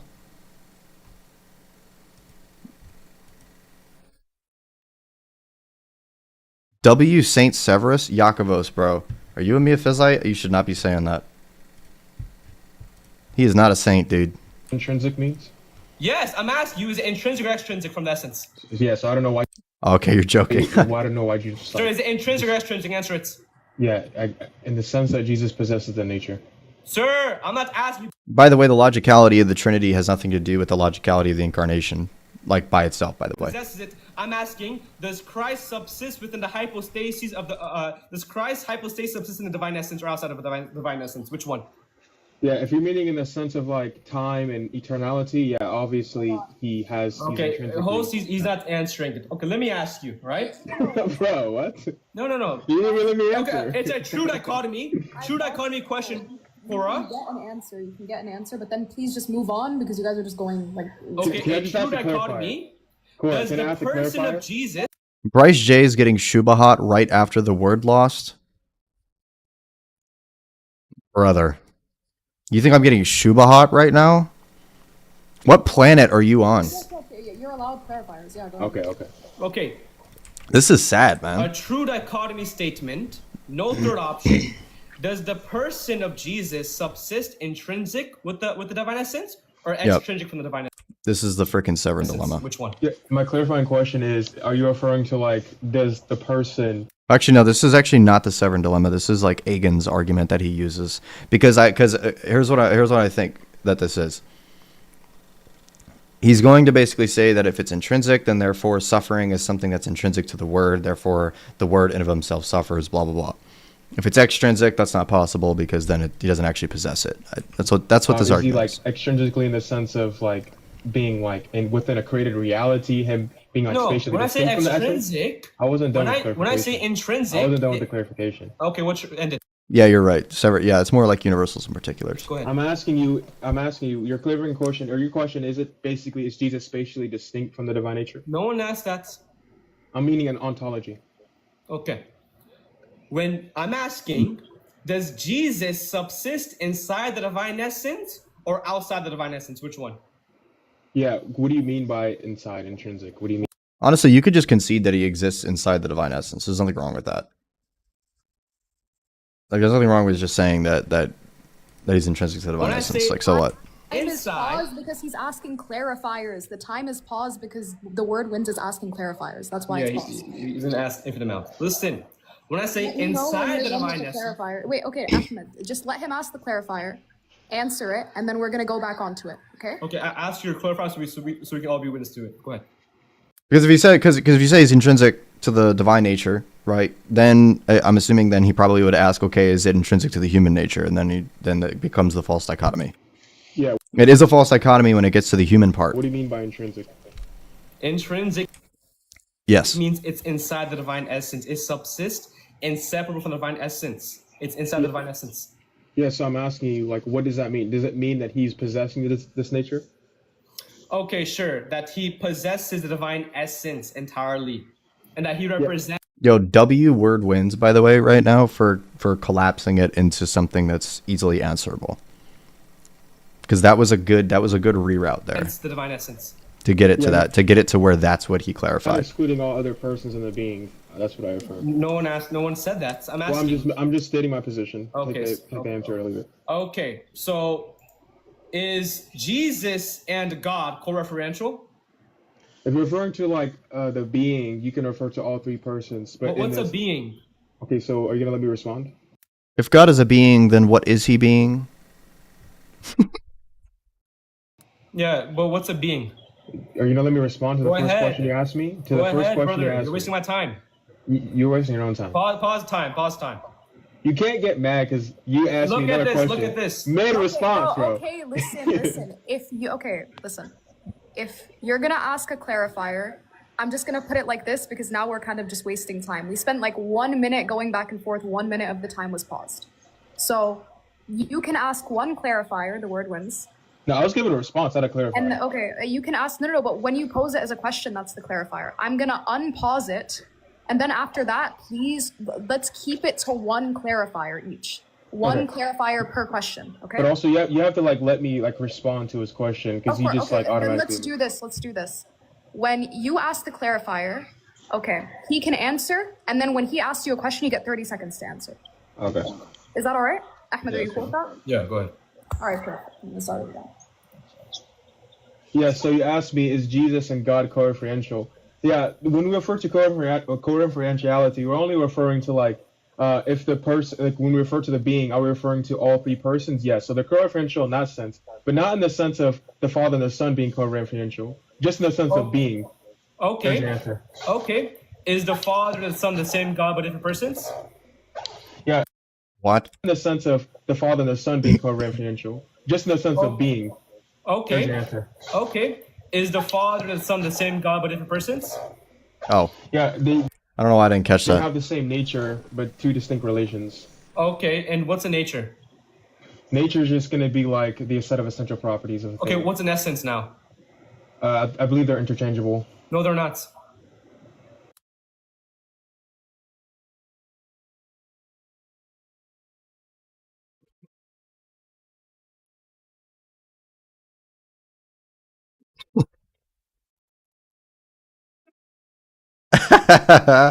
Cornball. What's your question? Nature comes from the Greek word physis. Essence comes from the Greek word ousia. In the Alexandrian school,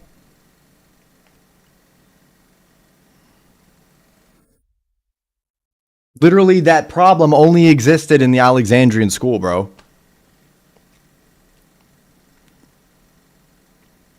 That problem did not exist anywhere else other than Alexandrians. Yeah, it still affirms the same. No, it witness. isn't. A physis, as in nature, is simply just a concrete reality. And then essence would just be considered a universal, like in the Alexandrian view. That's not exactly what is taken at the Council of Chalcedon directly.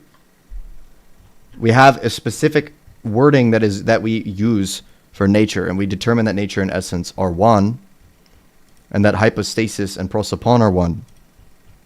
Because there was different schools that were fighting about words. No, it doesn't. So essence and okay. He's collapsing all of orthodoxy into one singular school that had an issue. I can't even ask a question. Go ahead, Nick. What's your next question? No issue. So you can respond. Listen. Does God have accidental properties? Does he have accidental properties? No. Okay, so the three persons don't have accidental properties, yeah? Yeah, they have hypostatic properties. I never asked it hypostatic, I had accidental. I'm stating my position.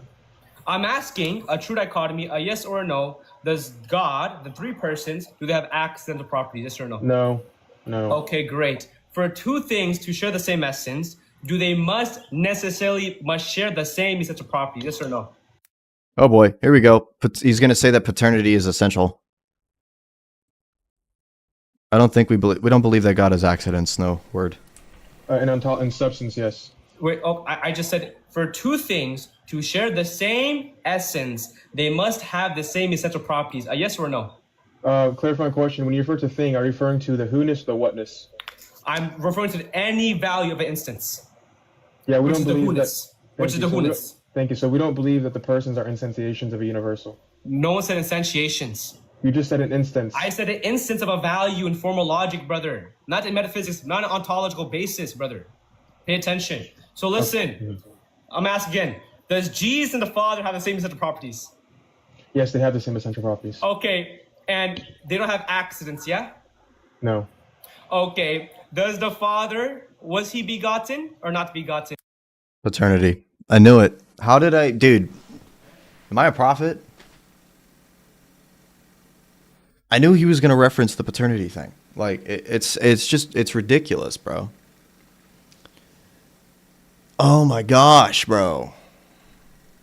How did I know? Person, nature, collab. Bro, W. Eunomius. Yeah, the hypostatic identity of the Father is unbegotten. Okay, so the first person in the Trinity, he has the property of being inaskable, yes? Not a freaking essential property, bro. It's a hypostatic property. What does that mean? Inaskable. It means being not begotten. Yeah, his hypostatic That wasn't necessary. Inaskable was not necessary to use at all. identity is necessarily being unbegotten. Okay, so the Father has a property of being not begotten. Does the Son have a property of being not begotten? Hey, Farouk, I'm going to go ahead and send you to Mecca so that you can stop freaking talking in my chat since you wanted to say something like that. You dirty blasphemer. Yeah, I thought you knew this. Yes, obviously Jesus has the property. His hypostatic identity is being begotten. There's plenty of Muslims in this chat that are being respectful, but if you're going to say shit like that, you can go freaking go do woohood or something. Okay, I asked, does Jesus have the property of Or voodoo or whatever they call being that. unbegotten? And hypostatic properties? Mm-hmm. No. Okay, great. And if something has attributes and they're not accidental, they're going to be necessary, essential, yes? Yes, because it's eternal. Great! How can the Father have the same essence of the Son if two things share the same essence, if and only if they have the same essential predicates? If the Father has essentially the property of being unbegotten, It's not, dude. This is. It blows my mind that people think that this is a good argument to this day. It blows my mind that people think that if you just collapse the persons like Eunomius did, this is the Eunomian premise, bro. That's all this is. This is the Eunomian argument against the Cappadocians prior to Constantinople I. It's the exact argument. Identical argument.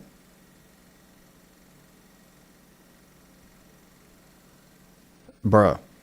but Jesus does not have the property of being unbegotten.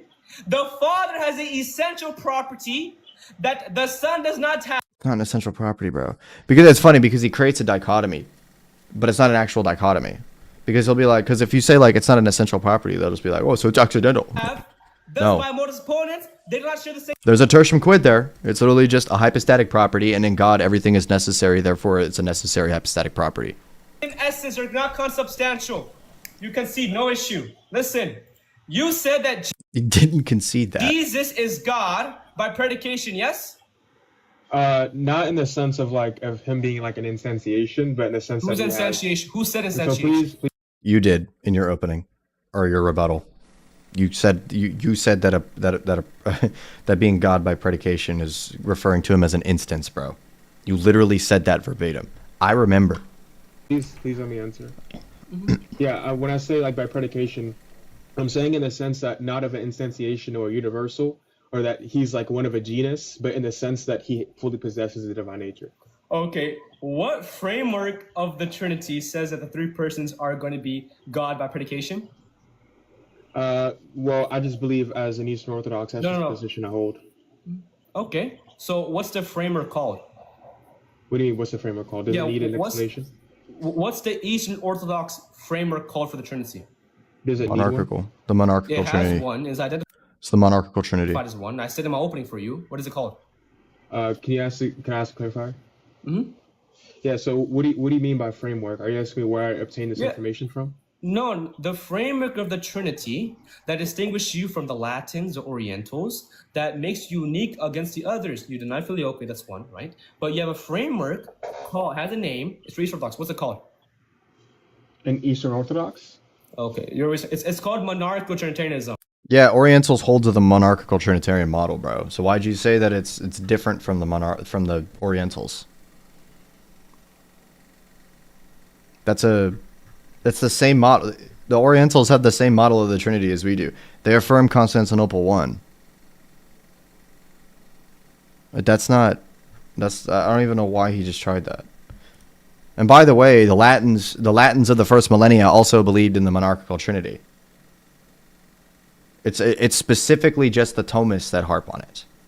That's it. If the Father is the arc of the Son, what does it mean for the Father to be the arc of the Son? Yeah, to be the originator. The originator? The principle. The principle. So what does it mean to be the principle of something? Yeah, it's just referring to like the relational roles. Wait, what does it mean though? Yeah, it's just the way that the Father begets the Son eternally. Okay, so I'll tell you what arche means. We actually get it. We get it from Aristotle Metaphysics in the book of Principle and Definitions. Arche means a source of a cause, and that's why Saint Basil of Caesarea in letter 38. He said Saint Basil of Caesarea, by the way, in case anybody didn't catch that ridiculous way he said that. So here we go, another quote mine from Basil. You guys ready to debunk that shit too? Hold on, let me pull that to the side. The older brother of Saint Gregory Nyssa, he says the Son's existence is derived from the Father. All right. So let me ask you. Okay, cool. Yeah, sure, I concede.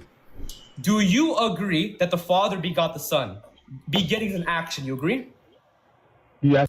Is he gonna collapse freaking hypostatic movement into energy? Is that what he's gonna do now? The Father beget the Son? The Father begot the Son.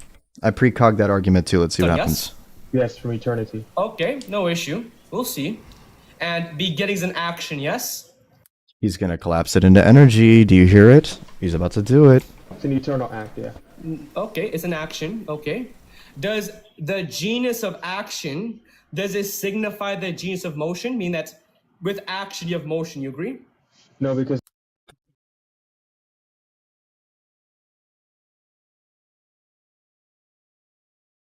Dude, are we dead ass? the temporal language is it has a fluctuation. So anything that we please let me respond. I know you were gonna cut me off. The human language is temporal, so that means that anything that we try to explain that's atemporal is already gonna like presuppose like some kind of temporal fluctuality. So the same thing like how I can say, was there a time before time? I'm not actually saying that there was a sequence or a chain. The cause of the persons is an act from essence necessarily. The energies are not. The energies are an act from the will of the person, of the three persons, the singular will of the three persons.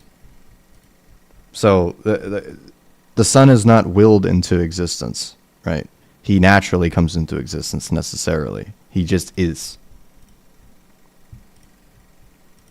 The energies of God are not, they aren't just are, right? They are willed. Change before change exists.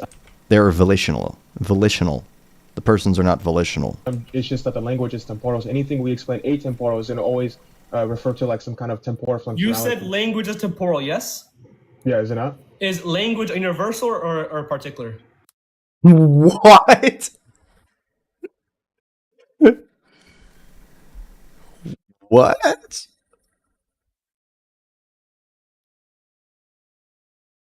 What was the... Oh, shit. What was the point of asking that? Language, a universal or a particular? I don't get how that makes any sense. The ontological status, is it instrumental or extramental? Language. Yeah, obviously it's instrumental, it's abstract. Okay. How is it temporal yet in the mind alone? It's only in the... What do you mean? Oh, are we? Oh my gosh, there's no way, bro. Wait, so... so all thoughts are eternal, bro? No way, bro. All thoughts are eternal. No shot. No shot, bro. Oh my goodness, bro. There are temporal abstractas, by the way. Those are a thing. If something has never been proposed, then it is proposed in time by creation. If, for example, the rules of soccer, there was a singular person eventually that proposed the rules of soccer. That is not atemporal. That is a temporal abstract thought, bro. That literally went from the state of potency to act. It had the potential to be a thing and it became a thing. It's now a thing. It wasn't a thing prior to that, bro. Football? No, we have real football over here in America, actually. That's what you just said instrumental. Temporal, Inside the mental, inside the mind. yeah, temporal in the sense that anything we explain is going to always like explain something happening in like a timely like action, like a sequence. Okay, let me ask you. For action, does it signify emotion? A yes or a no? Quick. In a temporal sense, yes. No, I never said the temporal sense. I said in metaphysics, ontologically, does the genus of action signify the genus of motion? If you're referring to like an eternal action, no. No. I'm not ascribing eternality. Okay? I'm saying. But that needs to be clarified. That actually does need to be clarified. Because if an action is something that is within time, it does necessitate motion. But if it's an action from eternity, it does not necessitate motion. It depends on the case. If it's an eternal act, it does not necessitate motion. Metaphysically. Especially if we're talking about the freaking existence of the persons. Negating temporal or atemporal in metaphysics, ontologically, does the genus of action signify the genus of motion? Can I ask a clarifying question? No, you've been too much clarifying. I can't. He said no, you cannot. I can't ask you a clarifier. Does the genus of action signify the genus of motion? Let him ask one clarifier. The time is paused, and then Okay. Yeah, the clarifier is why do I need to exclude like temporality and eternality? Because it's a metaphysical priority, and metaphysical priorities, it's outside space-time. Okay, but that doesn't mean that then therefore like the actual act, dude, if you're referring to an eternal act versus referring to an act that is temporal, then that changes whether or not that it necessitates motion. So just collapsing it into a single thing as metaphysics, that does not work, because guess what? Metaphysics is also divided into eternal understandings or abstract understandings versus things that are concrete. All of that type of stuff, it's distinct in metaphysics too. So saying, no, I'm talking about metaphysics, that's not an argument. That's not even a proper collapse. You can't do that. That's not even real. He just freaking collapsed that. He collapsed temporal acts and eternal acts into one singular category called metaphysics. That's not how that works. Okay, so if I'm negating the temporality, then obviously No, listen. you're feeding your own question.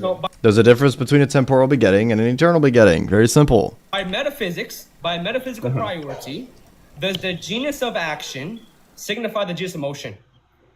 Yeah, motion has changed, so your question is a defeater itself. Does genus of action signify genus of motion? Yes or no? I can't answer the question unless I bring temporality. You're stuck on this question. Let me ask you. Can you give me an example of an action that does not have motion outside the Trinity? No, anything that is outside of God is temporal, so obviously not. Oh, wait, no. So I'm asking a yes or a no, nothing else. Are you able to... If you're implying that the motion is basically the termination or the effect, like for example, like the motion would not be in the act itself. The motion itself, if it's an eternal act, the motion would be in the effect. It would be in the thing that is terminated from that act, not in the actual act itself.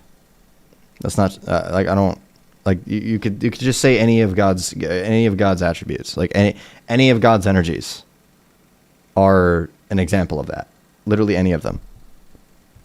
Because the act in of itself does not necessitate motion.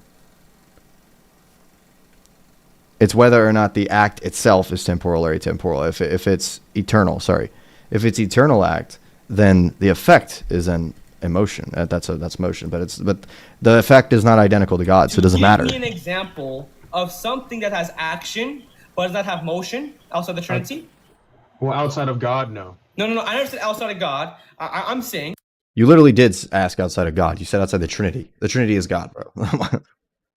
The Trinity is God. But one second. So when you say that you cannot demonstrate an See, me and Wordwins got a single brain cell going right now. example of action without the motion, except for the Trinity, you negate PSR. You brought up PSR, you stay with it. There is no principle sufficient reason why God has an action of begetting without motion. You fail to progress like your own self. Now let me. Huh?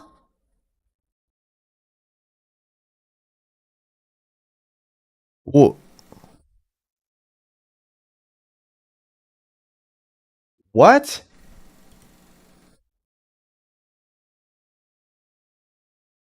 How does that break PSR? That doesn't break PSR. Let me ask you. You brought up the PSR. Who coined the term principle sufficient reason? Leibniz. Okay, we're in library's book. I don't know. That's irrelevant. Specific. Okay. I didn't learn it from him. I learned it from somebody from the 20th century. Okay. Does the father and son, do they satisfy a equivalence relation inside the divine essence? Wait, one more time? Does the father and son, do they satisfy the conditions of an equivalent relation inside the divine essence? Pertaining to PSR? We're not even talking about principle of sufficient reason. I thought you were like tailgating that. So No.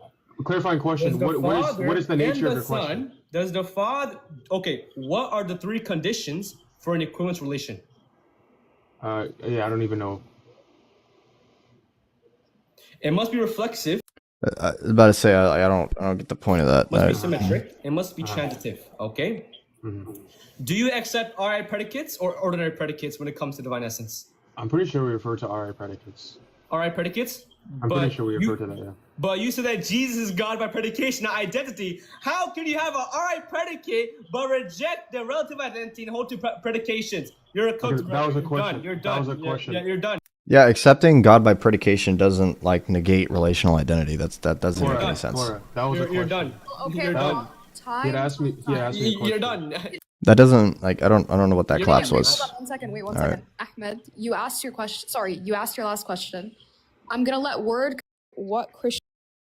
Okay, I'm gonna go pee real quick and then we'll watch the Q&A, and then I'll be done for the night. But we're gonna do that. Gotta use the bathroom.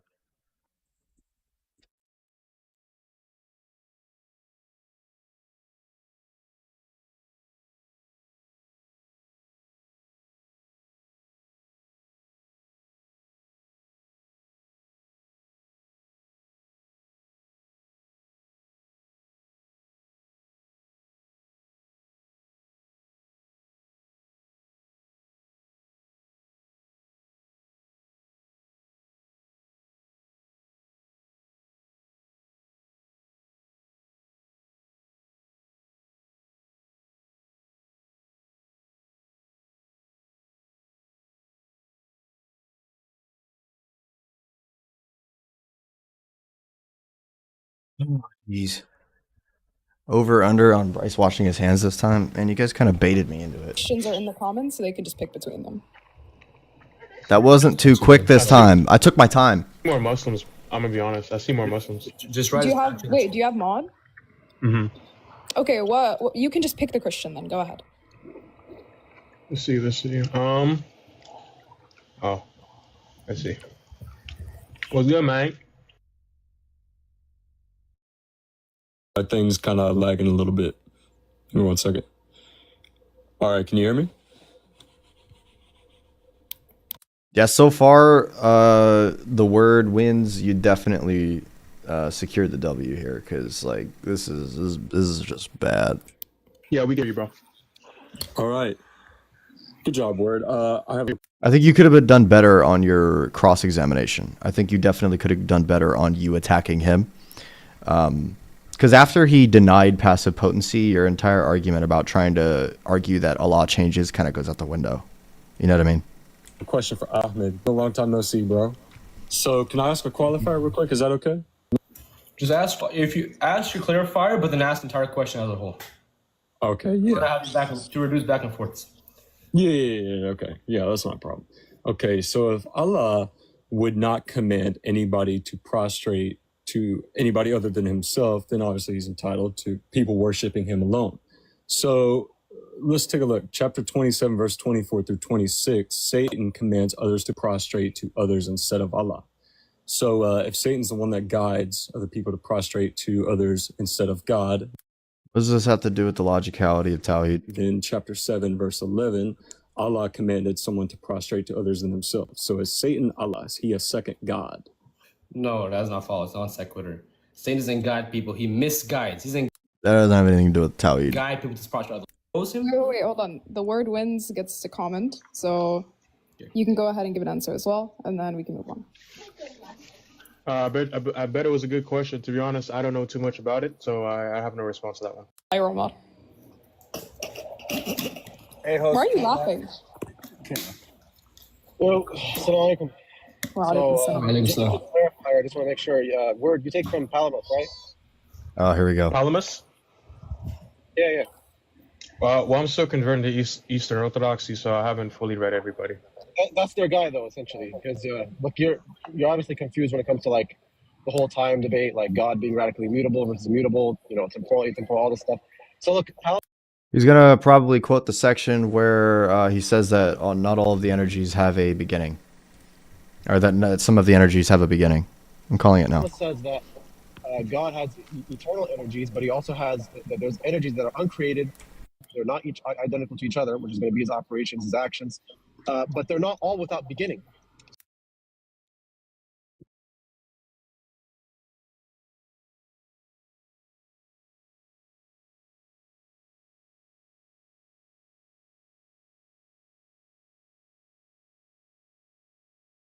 They're like bots, dude.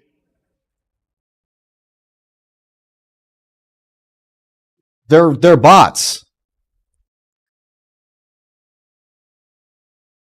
Like they're NPCs.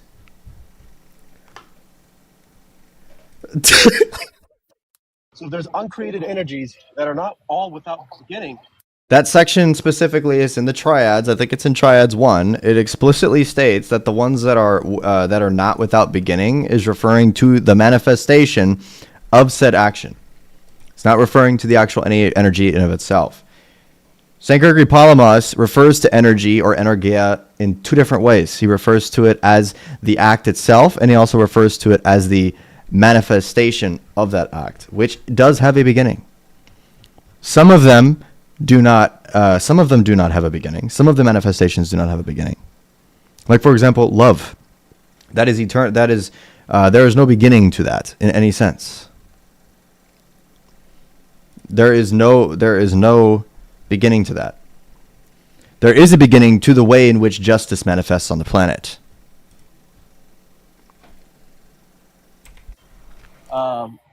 Then That's all he means. If you read St. Gregory Palamas, because here's the thing, is that these people don't actually read these people. They get quotes from these people, and then they take these quotes and then they throw them at people, and they're like, what about this? There's a lot around that in Triads 1. That's in Triads 1. It's also in a couple other places, actually. I think it's also in the 150 chapters as well. would be intrinsic change. And the reason why, and the question I have for Wouldn't be intrinsic change because it's talking about the effect as energeia. you is, because you had a problem with intrinsic change, which you have to agree to. You can't say it's extrinsic to God. So the question is, would you agree that if Palamas did in fact say this, that he believed in a contingent God? Go ahead.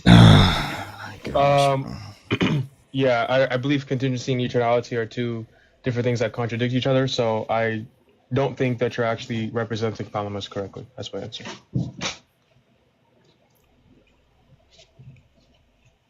Okay, Ahmed, you can comment.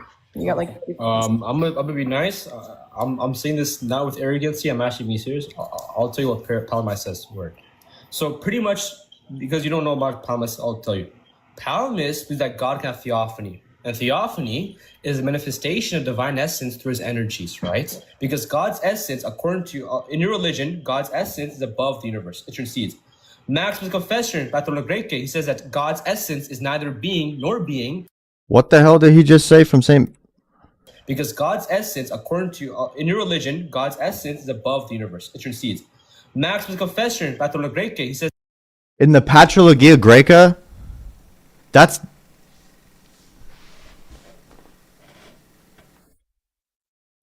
Yo.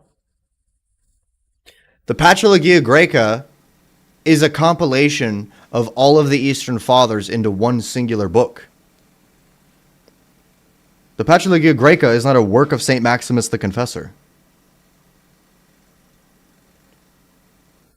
That's literally all of that's literally all of the Eastern Fathers compiled into one singular book. That's what the Patrologia Graeca is.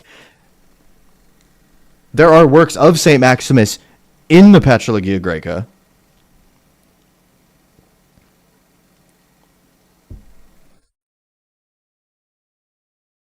Says that God's essence. Just because you call the question before it's said doesn't make it bad. It is bad because it's so predictable that you guys still use arguments like this. It's upsetting. Is neither being nor being, it's super being. It transcends the dichotomy. The fact that it's predictable in the first place shows that the argument is not good. Because you could see it coming from a mile away. They're so low tier, it's not even funny. Therefore, God uses energies Same guy who tried to maintain debate a theophany priest. and manifestation with his world. Now, pretty much the entire argument is that before creation, there was no start of where this energies would be, right? Because energies, they subsist within a hypostasis. They're in hypostasis. What kind of argument is that, doofus? I didn't make an argument. Are we dead ass? You still fail to debunk the argument every time? Bruh, did you not hear anything that I said? Are you guys freaking deaf? Kareem, can you tell me how I argued against his thing with Palamos? Can you tell me how? Tell me what I did, and then tell me how I didn't address it. Go ahead. Not unhypostasis. They're inside the hypostasis. So they would exist they wouldn't exist at all. What did you say? Would be, right? Because energies, they subsist within a hypostasis. They're in hypostasis, not unhypostasis. They're inside the hypostasis. They're not I don't know about that. They're more like in the nature, and then they're utilized by the persons. They're not exactly en hypostaton. That's not necessary, because the en hypostaton would be a nature. Natures would be en hypostaton. So they would exist they wouldn't exist at all, but then they would exist, emanate from God posterior to creation, emanation by theosis.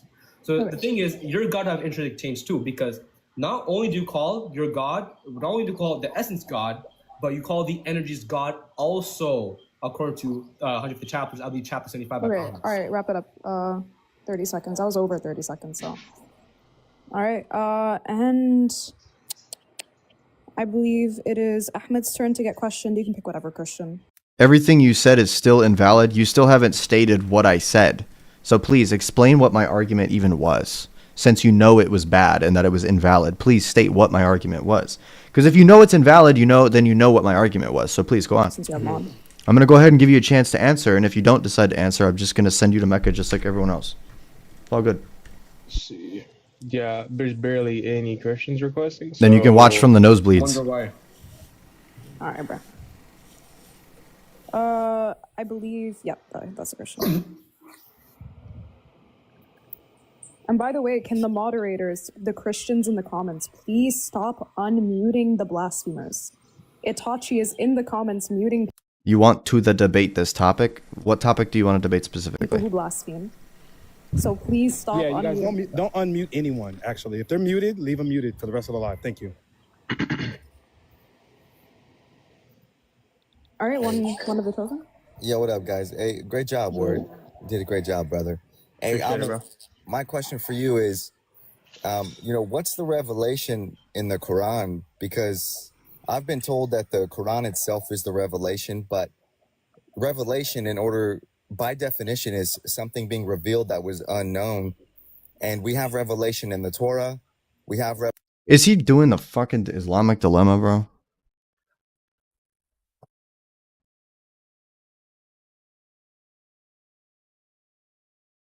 Why? Okay.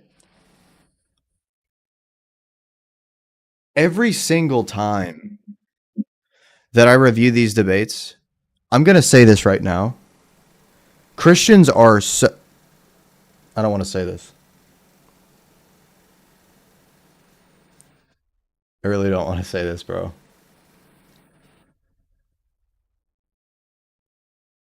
This is a metaphysics argument. Stop bringing the Islamic dilemma for Q&As. Stop doing that. It's not part of it. Why is it that dude? It makes you look so low tier.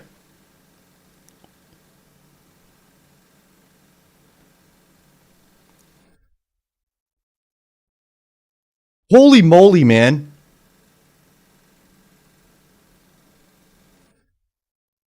revelation in the New Testament. So what's the revelation in the Quran? And remember, it has to be something we didn't know before. So what? Okay. Are you done? Yeah. If I write you a letter, and in the letter I said, this letter is written by me, this letter will contain such and such. Went over his 30 I seconds. don't- You can comment just until. Yeah. Confused by the request. All right. حياتي. Barakallahu feek. The word wins, just to ask my question, just to clarify, you agree that anything that undergoes change is temporal, correct? Yeah. All right. So the word wins in this first rebuttal that Ahmed, where he was asking you questions, it's recorded. You explicitly said that the second person of the Trinity, Christ, underwent change atemporally. So according to you, there's going to be a contradiction because you affirmed that there's going to be a change that's atemporal, and anything that undergoes change has to be temporal. That's therefore going to be a P and not P. So can you explain that, please, for us? Yeah, I never affirmed an atemporal change. That's goofy. I simply said we're gonna post it. so you can drop it now. Yeah, I never said anything. Yeah, I never said atemporal. I didn't say anything about Christ changes in any atemporal sense. It's a contradiction. So I don't affirm that. And if I did, I misspoke. Two, what I would have meant to say that the change happened within his human faculty, not within his divine nature. So therefore, there's no atemporal change. Next. There, he changed economically. That's what he addressed. See? He changes economically, meaning he does not change within himself. Very simple. All right, Yeah, Ahmed, do you want to comment? Word. Do you know what hypostatic union is? The Yes, natures are not outside the hypostases. The natures are inside the hypostases. Egan's argument. This is why you have a thing called communicatio idiomatum in Chalcedon that says that anything Communicatio idiomatum, by the way, is what he actually said. He's talking about the communicatio idiomatum. a predicate of divinity is predicate of humanity because the core referential to the same hypostasis. Bro, you don't know your own. Okay. But it's going to be clipped. We're going to have clip of it. That's overtime. That's By the way, the communicatio idiomatum is just a communication of idioms, bro. It has nothing to do with whether or not the natures are intrinsic or extrinsic like that. overtime. Okay. All right, let's get a Christian for Ahmed. We're on the third person for Ahmed, right? Mm-hmm. All right, pick your Christian. Oh, Michael. This will be good. Michael's good. He is smart and he knows theology. Yeah. All right, so Ahmed, earlier in the debate, you said that the law of identity is just Leibniz's law. But then later you said that Leibniz's law quantifies over properties, so it's only expressed in second order logic. So my question is, why did you say that when the law of identity itself can be expressed in first order The law of logic, but not identity is Leibniz's law? reflective. Well, I'm not even done on my Wait, question, hold bro. on. Let him finish the question. Let him finish the question, then answer. Yeah, why did you say that when the law of identity itself can be expressed in first order logic, but Leibniz's law can't? Okay, done? Yeah. Okay, drop it. Now, the law of identity A equals A is going to be reflexive. However, Leibniz's law was able, even though it's second order logic, there's going to be formless in first order logic. Now, the law of identity, we understand that it represents numerical identity simpliciter. But we know the Thewordwins rejected it. Even though it's second order logic, there's going to be formless in first order logic. Now, the law of identity, we understand that it represents numerical identity simpliciter. Numerical identity simpliciter. Okay. But we know the Thewordwins rejected it when it comes to Jesus being God. He said by predication, which is you're not Christian no more. All right, Thewordwins. Again, just because you didn't comment previously, I gave Ahmed a bit over 30 seconds when he was doing his rebuttal previously, so you can comment as long as you need. Just to make it clear. I already told him that when I said Jesus is God by predication, I'm not meaning in the sense of how the human nature is predicated to an instantiation. So, again, Ahmed, right? Just keep online and straw man, bro. Bring your next person. I don't think you know what SOL is, brother. Okay, don't go back and forth. All right, what Muslims are in the request? You know what, Thewordwins? Can you just read out everybody that's Muslim in the request and just let Ahmed pick? Some dude Arabic name.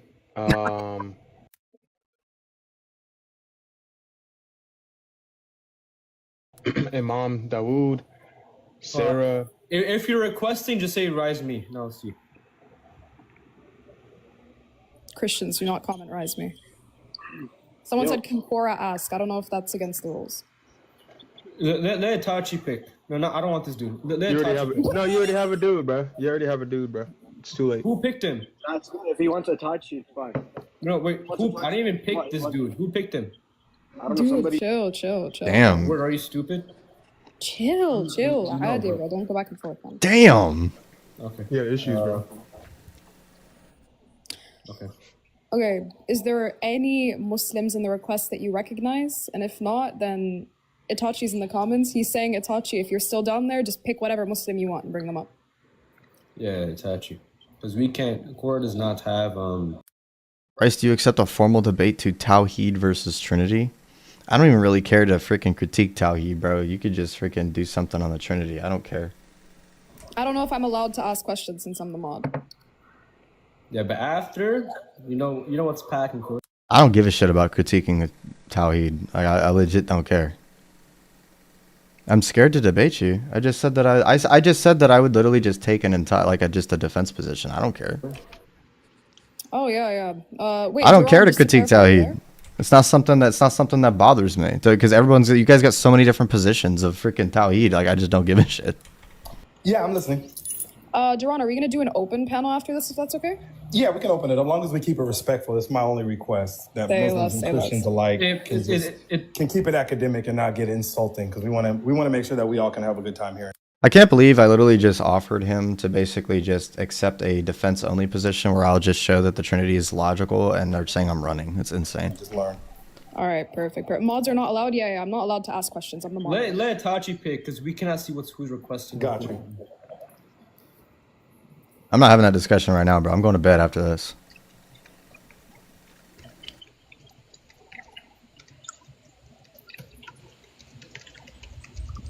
Nice. All right. Okay, so you said that Jesus being the begotten Son is an eternal action. Your Bible never says that. However, in Hebrews 5:5 it says,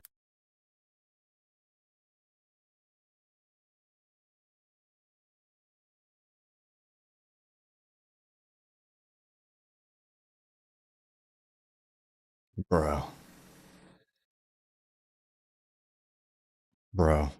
I literally just did a formal debate 2 days ago, Ahmed. What do you mean never debate? I just formally debated 2 days ago.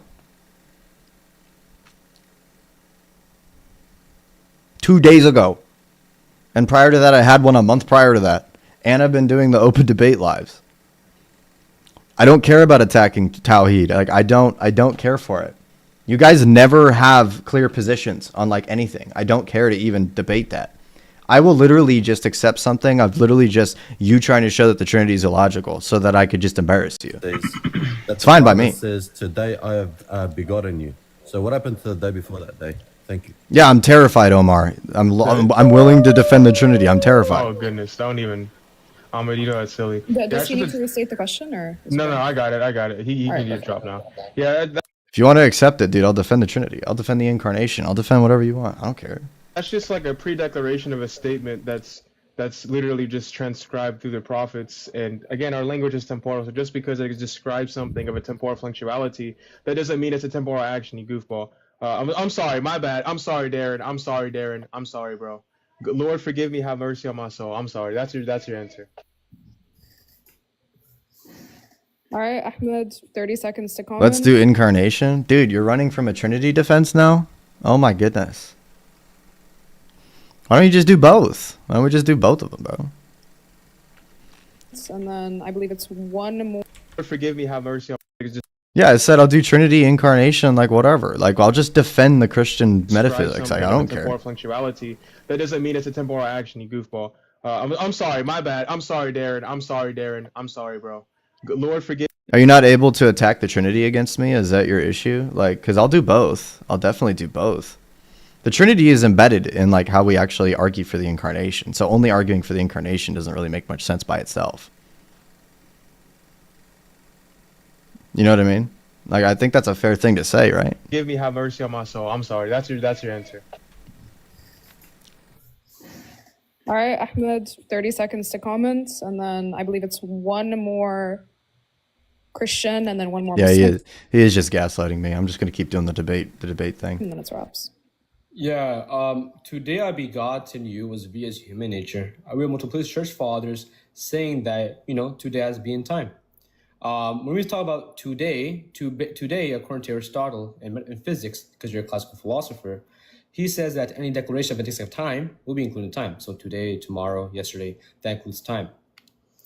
I don't think Thewordwins I don't think he understands. And it is done. Great. Yeah. So my question for Ahmed is going to be this: if it's the case that as we understand change, if it is the case that unbegottenness and begottenness is a Cambridge change, would you agree that that Cambridge change is not going to affect the intrinsic nature of the divine, but rather that it would affect the extrinsic relation of the divine? No, because the Father and the Son and the Holy Spirit, according to them, the Cambridge relation is only discernibility from the hypostasis. Now, what you say, via a detailed analysis, they're supposed to have the same essence, but they only have the same essence if only they have the same essential properties. Now, because being begotten, being unbegotten are not accidents or essential properties, we concluded, and he can see that they don't have the same essence. Simple as that. Yeah, it's a distinction between person and nature. It's not a dichotomy. Whether or not something is essential or accidental it depends on the referent. So I don't understand. I don't understand why they always do the eunomian premise, bro. It doesn't make any sense. My response to that, again, you're a liar. I never said they don't have. They just collapse person and nature. They all do it. Same ontological Literally all of them. But again, just keep online. You know. They don't have the same ontological properties? Don't go back and forth. Yeah, no, I clearly just said, Ahmed, open your ears, maybe take your hoodie off. You can't. Calm down. Don't. Sorry, my bad. I'm sorry, my bad. Lord, forgive me. I said that they share the same ontological properties, bro. You done? That concludes it all, right? All right, perfect. One more Muslim, and then the debate is concluded, inshallah. Yo, assalamu alaikum wa rahmatullahi wa Wa alaikum assalam wa rahmatullahi wa barakatuh. Glaze? Who is this guy? So my question is for Thewordwins in regards to what was the response to the counter argument posed by Ahmed in regards to God's jealousy? You made the claim that God loving or having the property of being the most loving would entail that there would have to be something prior to creation, or rather it was that God actualizing this attribute in creation would make him contingent. However, in regard to the Ahmed's counter argument, I'm not too sure if there was a response. What is the response to God being jealous in regards to relations? Thank you. Before creation? Yes. Okay, thank you.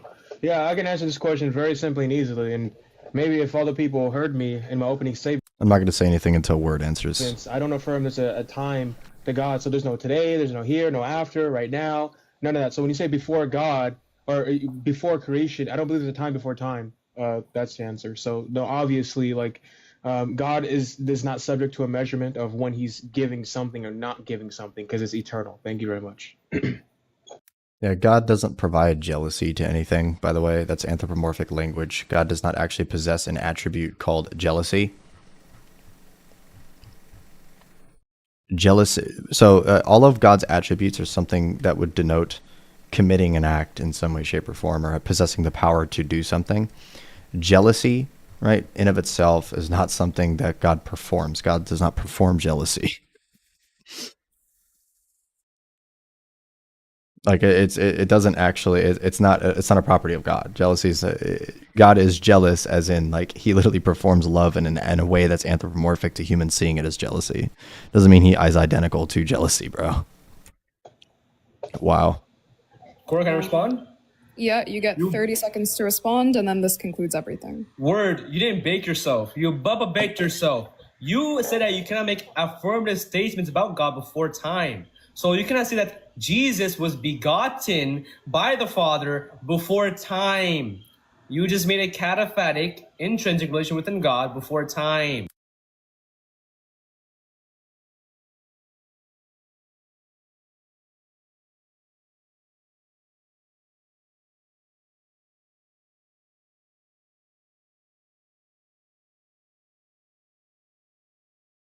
Bro, I did not see Korra versus Juju.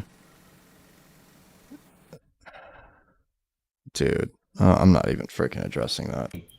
That's just so dumb. Bubba baked yourself, brother. Why do you do gosh, this, bro? This is embarrassing. Okay. I don't want to be part of this. Wrap Since the it up. debate is over, since the debate Debate is is over. over. Wait, So hold on, real let's quick do. before we get going, because I know y'all got a lot to say, and I know we're gonna bring up some people here in a minute. Let me just say thank you to both of you guys. I think both of you guys did an extraordinary job. I think we muted the people that needed to be muted. False. Huh? Okay, so it's either the case God exists right now or he doesn't. Yeah, so the question is presupposing that God is existing in like a timely manner to where there's a now for him. I don't believe that. No, the now look like Boethius. The now is within Boethius. It's always fucking Boethius, bro. the created order, brother. The now is in the created reality, not the uncreated just reality. like, so you agree with people like Boethius and Peter I don't know. Lombard, these guys. I mean, I don't know no they hold the Boethius, bro. position. No, I don't know. He's Orthodox. I know he wouldn't agree with Lombard. I'm just saying their name. Just don't panic, dude. Let me just tell you. Don't panic. It's the same rhetoric as always, bro. So God neither exists today, tomorrow. He doesn't exist yesterday, and then he says he exists at all times. So would you hold to a B theory model of time? So again, right, you're strawmanning my position. I'm not saying that he doesn't exist for us. I'm saying God does not exist in a time, like in a timely matter. Like there's no today, there's no Wednesday, no Thursday. I'm saying that he himself does not exist in a temporal reality in the sense of I don't think you're tracking what I'm saying. You could hold the view that there's one eternal now and you're eternal. And Yes, in time, it just seems to be the case that things are changing, but the now is just one eternal now. You could hold that view. Are you affirming? That's going to be the B theory model of time. Are you affirming now? Are you affirming now as like a place and time? Now refers to the present. It is refer to a place and time? The present is obviously time, yeah. We're going to have you write an article soon for the website. Yeah, sure. I got you, bro. I can start getting started on it. I mean, it wouldn't take me too long to make.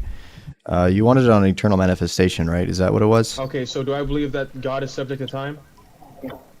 No, you don't. That's the whole point. Oh, thank you. How does you don't say thank you and act like you did something. EED in general? I could do that. Yeah, I can make a new refined one because I made a couple of them, but I'm going to make some new ones. Because the problem in your position. Who won this debate? Thewordwins definitely won this one, bro. Like normally I'm like torn, but this is a clean sweep. Very ill-read when it comes to this is how does the eternal now correspond to the present? Because you would presumably Stig might be the highest tier debater right now. Sig doesn't debate anymore. you would say that God is causally sustaining the universe right now, right? Causally sustaining. Sustaining, is that like an ongoing motion? Is God sustaining the universe? He sustains the universe. Yeah, is that like eternally? There's not a measurement of how long he's doing something. Nice try though, Umar. It's either it's eternal or it's not. In a temporal sense. Of course it's eternal, but that's why there's a distinction between temporality and eternality. Hey, he's been eternally sustaining the universe? Here we go. Modal collapse. What do you mean by eternally? Like forever going? No beginning and no end. Okay, that's not forever going. That's everlasting, dude. I'm not talking about post-eternal. I'm talking about pre-eternal. Track. You're saying eternally creating, as in like there's an always constant. There's not an always constant in eternality, bud. That's not what I'm asking. The universe came into existence at a point of time. We agree. We're theists, right? The universe did not always exist. Now, exactly. Does the universe rely on God's causal to like causally sustain it? You would agree, obviously. Yes. Yes. You don't yes, hold obviously. to. You don't hold to existential inertia. Okay. So if you don't hold to existential inertia, where you hold the idea that the universe is contingent, but it's just contingent because it's originated, not the fact that it requires God to sustain it throughout its existence. Well, if it does require God to sustain it throughout its existence, and you don't hold to existential inertia, then God would be causally sustaining it now, at this moment. Now the question becomes... To us is the now, brother. To us is the now. Not to... Here's Mike peeking. to him. Not to him. Thank you. That's exactly what I'm saying. So now what you've done is you've reduced all times into one. Past, present, and future are all going to be one from God's perspective. From our perspective, it seems that we're changing, but you hold to a B No, you're fine, Wordwins. This is fine. theory eternalism model of time. So you're eternal, objective. Future. Yeah, we hold to A and B theory. It depends on the perspective. Future. That's a concession. It's not. but nice try. Yeah, wait. I had a Uh, question for. I had a question for that is an Gio actual concession. GG's. because Yeah, concession. I would have to be making a statement of concession, goofball. Okay, So brother, just move on, brother. yeah, I just had a question if like anybody like have the full debate because I missed like a lot of it. So like It's gonna get even if you posted somewhere. It's gonna be somewhere, trust me. Don't I'm worry curious, about that. do you hold to like an A theory model or B theory? I'm sure you talked with Mullen and other guys when it comes to this. Yeah, I hold presentism. Presentism, W man, W. Yeah, presentism is based. B theory, eternalism. I take the view. I take the view of Ryan Mullins. W. Oh my God, nice. Yeah, look, the problem about my blood, what I'm trying to introduce is if now is just, things are changing from our perspective, then from God's perspective, things would have to be eternal, and we would have to hold to this B theory eternalism model of time. But I don't think that's compatible with any of the Abrahamic faiths. No, I understand. I mean, it could just be the case that I think they're just company talking about itself. To this themselves. Yeah. All right. That's pretty much it, dude. That was a really good debate to watch. That was funny, for sure. That was definitely entertaining. Oh gosh, bro. Yeesh.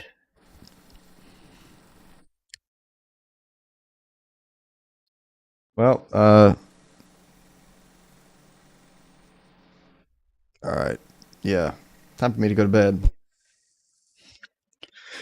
I'll catch you guys later. W word wins for sure on that one. That's the first debate review that I've done so far where I kind of just straight up said, yeah, no, that was word wins for sure. That was nice. The name of the debate, Jack, is The Word Wins versus Ahmed Qureshi. Appreciate it, man. Glory to God.